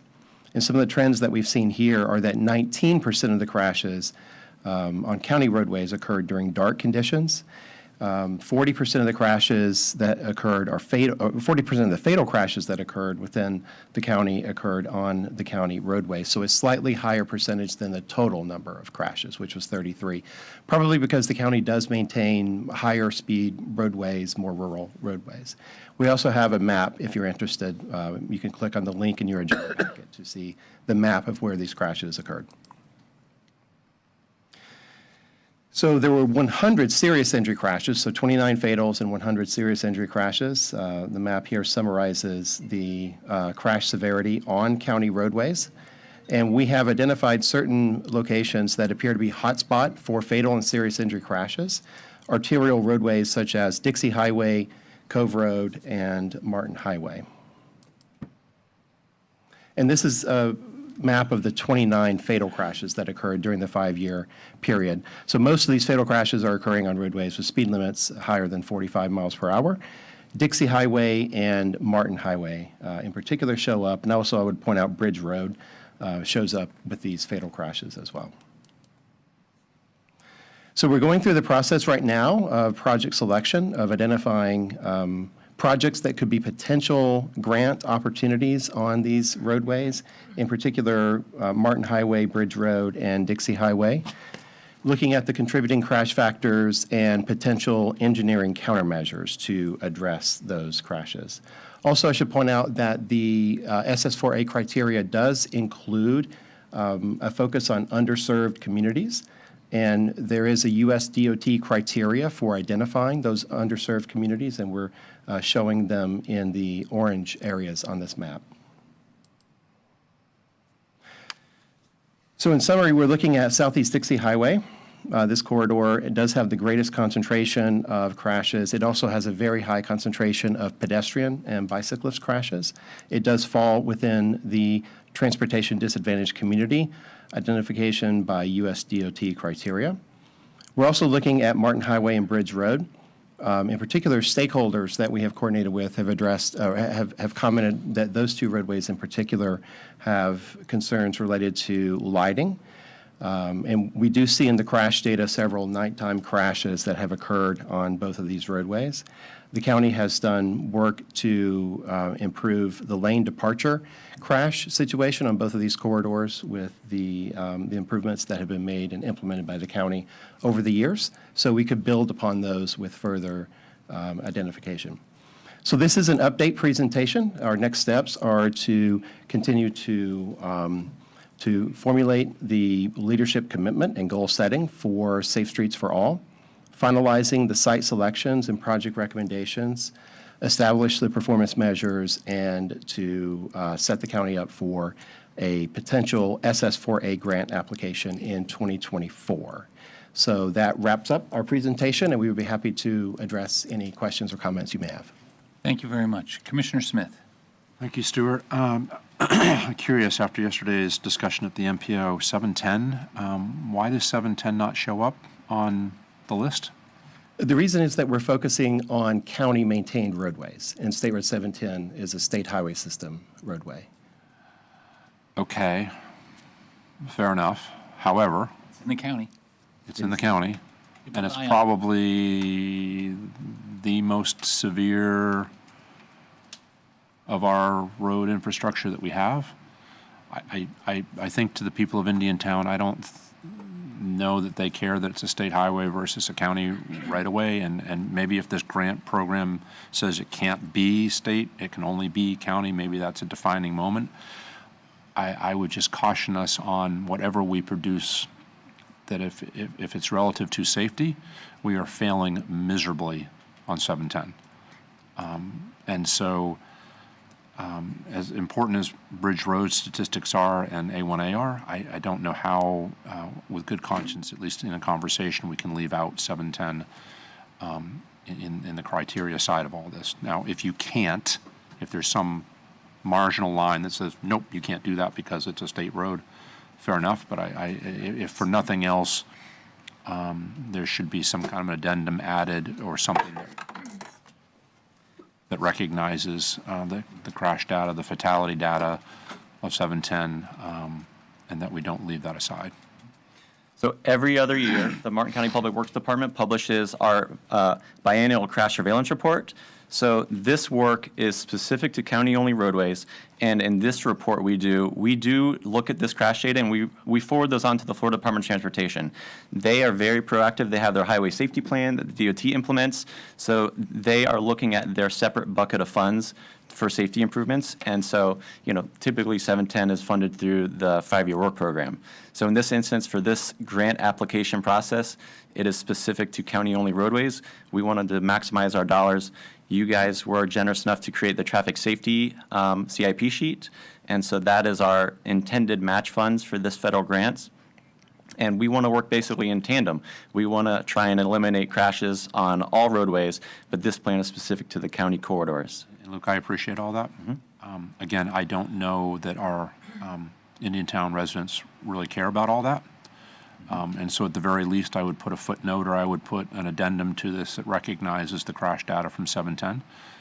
I get that it's CIS, and I understand its role, what it is. I just think that any presentation that has anything to do with safety. And if you start off with the very opening statement, the Vision Zero doesn't define county, state, city, it's Vision Zero, right? For me, that's the defining language. And so if we could add that to it in some shape or form, that would, I think, be helpful. And this plan is meant to be complementary to the MPO's Vision Zero plan. So that would be a plan. So that plan right there, if it meets all of the criteria, is the mechanism for, say, the Board of County Commissioners or the Village of Indiantown or DOT even to apply for those grant funds. So this plan's specific for, our request on our roadways, but the Vision Zero MPO plan is that avenue to do that as well. Right. And this isn't the MPO. I understand that. This is the county commission. And I, again, if it's a footnote or something needs to be,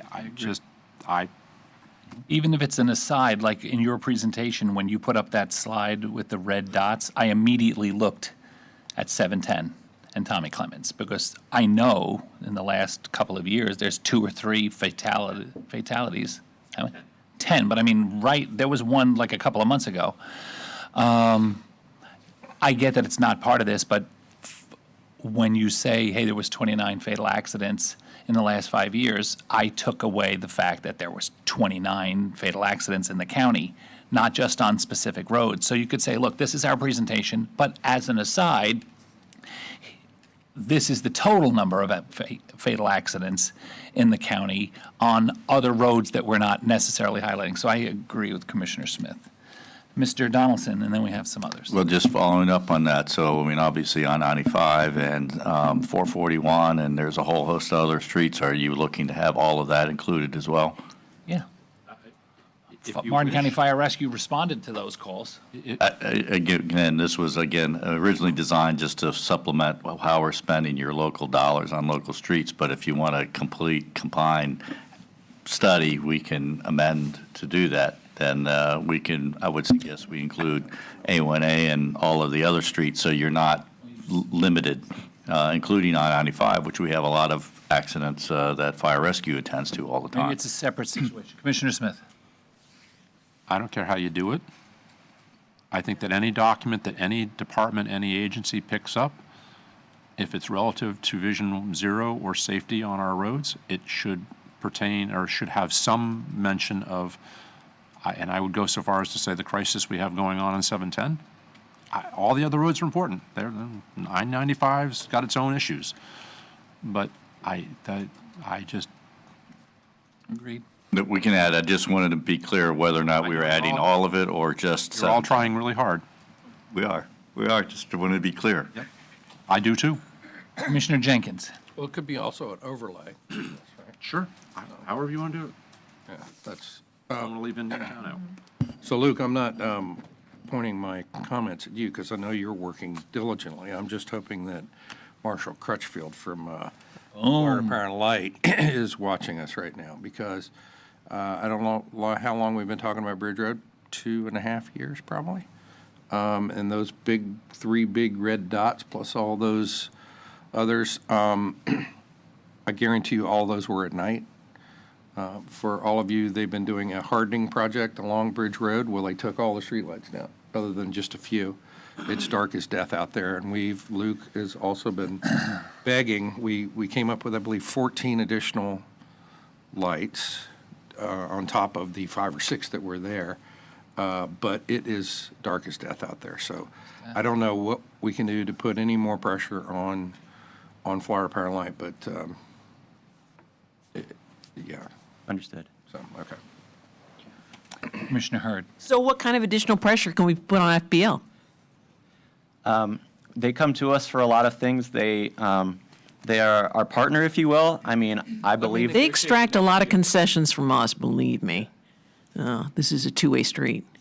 Yeah. Two-way street, get it? I will definitely reach out to our leadership to find out, and reach out to FPNL leadership. Commissioner Jenkins and I have been working for this project alone on Bridge Road since September of 22. That's just the paperwork. So paperwork's in, do the project, guys. It's been continuously material delays is their excuse, and we've seen hardening projects go up. So we need to just figure out who the right individuals are to finish this out. And Mr. Robertson, very, very good presentation, very informative. So Dixie Highway, are most of the crashes and fatalities from Indian to Cove? I would say from Monterey to Cove. And are they mostly involving pedestrians, bicyclists, cars? It's a wide range, but the pedestrian and bicyclist crashes are focused on Dixie Highway. That's the county roadway that has the most number of crashes involving people on foot and people on bicycles. I drive that road every day, multiple times generally, and the crosswalks are completely ignored.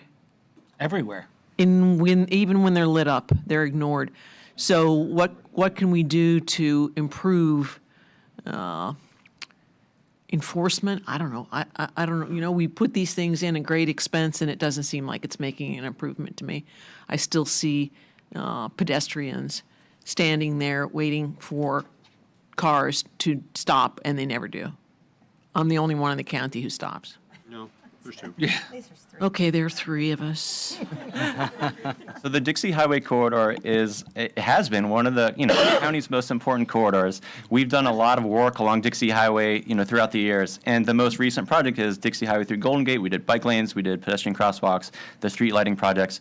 So this SS4A opportunity allows us to complete gaps. And Dixie Highway shows up in the MPO's Complete Streets for Transit plans. It shows up in all these various plans, and by being included in this action plan, it allows us to finalize those small gaps. So we already have plans in the DOT work program to match funds, to do bike lanes and multimodal improvements. And by being in this plan, we could finalize those missing links. So, we have a multimodal plan project that's going to happen on Dixie Highway between Airport Road and Monterey Road and Palm Beach, really creating that gap. Like, there's a 6-foot sidewalk. That's one of the most heavily traveled sidewalks in the county. We see workers crossing, and with the FEC rail there, it's just generally one of those hot spots where you see that. So by being included in this, it allows us to complete these big projects and make everything complete and comprehensive. Good report. Thank you. I think some of it, is engineering and construction, but a lot of it's enforcement. You take your life in your hands if you think you can cross a crosswalk and that the cars will stop for you. I think you need to have almost like, a sting where people are crossing in the crosswalk, and up the road is a sheriff's deputy to pull the people over that just race right through. I see school crossing guards stand out on Martin Highway, and cars, never mind the 20-mile-an-hour school zone, and the woman standing there with a sign that says stop as the kids are literally off the curb. Cars are just going right through. I would tell you, and I think my colleagues would agree, the two biggest issues that I feel that I deal with in constituent services is like flooding and traffic safety. Those are the two biggest. And by me in Palm City, I'd say traffic safety is first. Commissioner Smith, you get the final word. This past summer, I was up in Destin for a couple days, and on Highway 98, which is actually larger probably in scale than A1A, because it's some sections it's 3 lanes, some sections 4 lane or 2 lane, east-west. They have full red light crossing bars across the highway. There is a significant amount of retail, restaurant on the south side and on the north side, and in between there's a ton of condos or hotels in that stretch of the community. So there's people traversing way more than even what we have in Golden Gate. But those, and they're big and maybe viewed as obnoxious, but they're red light stopping traffic, and everybody stops for them. The little red light ones that we have in Golden Gate, some people stop, most don't. They just blow right on through, and they just don't pay the slightest bit of attention. But up there, it was incredibly effective, and maybe that's something we got to start looking at. There's a couple of them up on North Hutchinson Island, up in St. Lucie County, out on the beach, for the very similar problems we had up there. It's crazy to watch Golden Gate. It's crazy to drive through there because Sarah, maybe you've noticed, and I notice when I go through, more people are slowing down though. It's not, it's not like 50 miles an hour going through. People are actually slower. It's just they don't stop. So you'll get hurt, but you won't get killed. Anyway, it's just a thought that's maybe we ought to look at a test with doing Up in Jensen. that kind of an installation, that aggressive, because it does work when it's red, and you can't not notice those things when they're happening. So anyway, just a thought. Luke wants the last word. So I just wanted to highlight, so the next step really is part of the grant application requires the board to formulate a leadership commitment and goal setting. So it could be in the form of a resolution. It could be in the form of, hey, we want to get to X amount by this year, and with Vision Zero being the total end goal by date certain. So it'd be great if we could work with you individually to kind of go through some specific highlights, go through some specific countermeasures you'd like to see. But I just wanted to bring that to your attention that when we come back, we plan on coming back in December, and we would like to either adopt a resolution or do some other type of goal-setting exercise. Sounds great. Commissioner Smith, you get the final word. Please do all the above and come back with a resolution, but please do come back with some project recommendations that are much more aggressive relative to how we stop traffic. Something else I've noticed on New River Drive, we've done a couple different tests out there at the Sailing Center, and one of the other issues, and we have it up in Ocean Breeze too, people also don't press the buttons to highlight the red lights to stop, and so some of it's two-way. It's the people actually using crosswalk, which then sends, okay, they have automated, when you walk through a sensor, it actually, it lights up the stoplights. And so they're expensive and all of that, but if the idea is to stop what's happening, then at the really bad intersections, we probably need to be trying some of that. So please do come back with a resolution, and I'd be more than happy to support it. Okay, then thank you so much. We'll see you then. Thank you. Thank you all. Thank you. Appreciate it.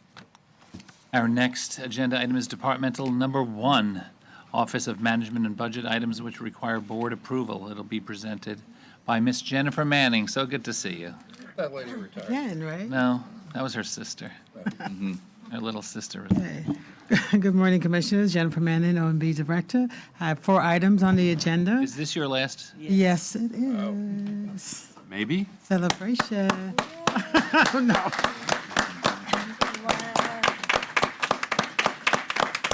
Yeah, that's a Thank you.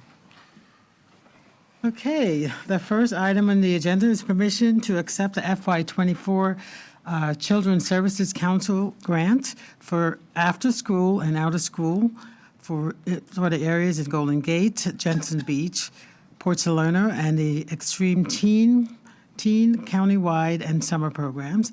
The grant award is for $344,284.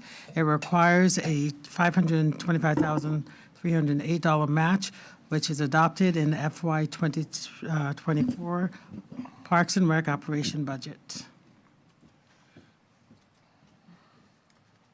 Item number 2 is permission to accept the Emergency Management Performance Grant for $79,912. Those funds will be used to enhance the planning projects, provide technology, equipment and supplies, as well as meet the program mandates. Item number 3 is the Mosquito Control Division is requesting an execution of the annual certified budget for the arthropod control. The document is required by Florida statute as well as Florida Administrative Code. The final item, staff is requesting an amendment to the Hawks Hammock Access Capital Project Improvement Plan, and that's due to an increase in the construction costs. It requires an additional $110,000 and in order to implement the project. The funds were identified from the Jensen Beach West Kayak Paddleboard Project, which came in under budget, and that will cover the increase in costs. That concludes my presentation. Say that again? That concludes my short-term presentation. Conclude your career. Career. Move approval, and I'm going to miss you so much. Thank you, I Thank appreciate you. it. Thanks. Second. Oh, tie for second. Go to the tape. Yeah, you've done a remarkable job your whole career. And last time when you were here, to see you with your family. You know, we're sad, I'm sad to see you leave, but knowing that you're going to get to spend time with that beautiful family, I'm willing to allow it. Thank you. So with that in mind, first we'll do this. We have a motion by Commissioner Hurd, seconded by both Commissioners Jenkins and Heatherington. Let our clerk figure out how she wants to do that. And all those in favor? You want to do it beforehand? Well, there's probably two things. Okay. Commissioner Smith. Ought to be a requirement Oh, that every holiday that there was curry, that there's still curry going into the future. yes, You have to come back and do that. I will do it. Okay, fantastic. Now you can. Oh, so is that part of the motion? Yes. Okay. Now someone's not getting paid or getting a grant because, if you don't show up on Thanksgiving with curry, some monies will be clawed back. We have a motion by Commissioner Hurd, seconded by Commissioners Jenkins and Heatherington. All those in favor? Aye. All those opposed? Let the record show your last motion was unanimous. Thank you. Thank you. Christy Brotherton, what do you want? Our next agenda item is departmental number 2, contracts that meet the threshold for board approval, 1 million or greater. What's your favorite thing to make? It'll be presented by Ms. Christie. Well, our first contract is Jennifer Manning's Curry, so, no. Christy Brotherton, Chief Procurement Officer. I have 2 items for your consideration today. The first contract is for Rio East Jensen Beach Water Enforcement Extensions Project. Staff is recommending that the board award the contract to the lowest responsive and responsible bidder, which is Jamie Underground, in the amount of $1,054,708, and move that the board authorize the county administrator or designee to execute all documents related to this request. The second item is a continuing services contract for engineering support services. This contract has a maximum not to exceed value of $2.5 million with a maximum not to exceed term of 5 years. And staff recommends that the board award the contract to Keith and Associates, doing business as Keith, and move that the board authorize the county administrator or designee to execute all documents related to this request. And that concludes this item. Commissioner Smith. There's no public comment. Move staff's recommendation. I like that you put your light on. Very official. Okay, any other questions or comments for staff? We have a motion by Commissioner Smith for staff's recommendations, seconded by Commissioner Heatherington. All those in favor? Aye. All those opposed? The motion carries unanimously. Thank you very much. Excellent job. You might want to stay for my closing comment. Not right there, but stay over here. I know it'll affect you. Oh. So we're at the end of the meeting. If there's any 5:05, or in this particular case, 11:49 a.m. public comment, he waves us off. We'll start with you, Commissioner Smith. All set. Commissioner Heatherington. I'm all set. Commissioner Jenkins. All set. Commissioner Hurd. I'm set. Mr. Donaldson. All set, thank you. Ms. Woods. I just wanted to bring up that I have personally noticed, and a lot of our residents in Palm City along Map Road have noticed, seems to be sort of a degradation of our landscaping along Map Road. The landscaping that was put in the last couple of years, it's obviously apparent. And I had the opportunity yesterday to go out and meet with some of our staff and find out what the situation was. It seems that we had come to the end of our contract with our previous maintenance provider out there, I guess countywide, and specifically for our point of view in Palm City. And there had been, 3 to 4 to 5 weeks of nothing. But I'm happy to report that a new company has gone through the bidding process and has been contracted. They had their representative out there yesterday to meet with us, and we walked the full length up and down of Map Road and pointed out all the things that needed to be pointed out. The name of the company is Main Guy. I guess it's a county-wide contractor that's been put into place. And so for the folks that are listening from Palm City, I agree with you that it just looked really bad, and they're going to be out there this week completely bringing it back up to the standard that we expect. So, It's countywide. Ours is terrible also. yeah, well, because I guess, I know they were out on Bridge Road the day before.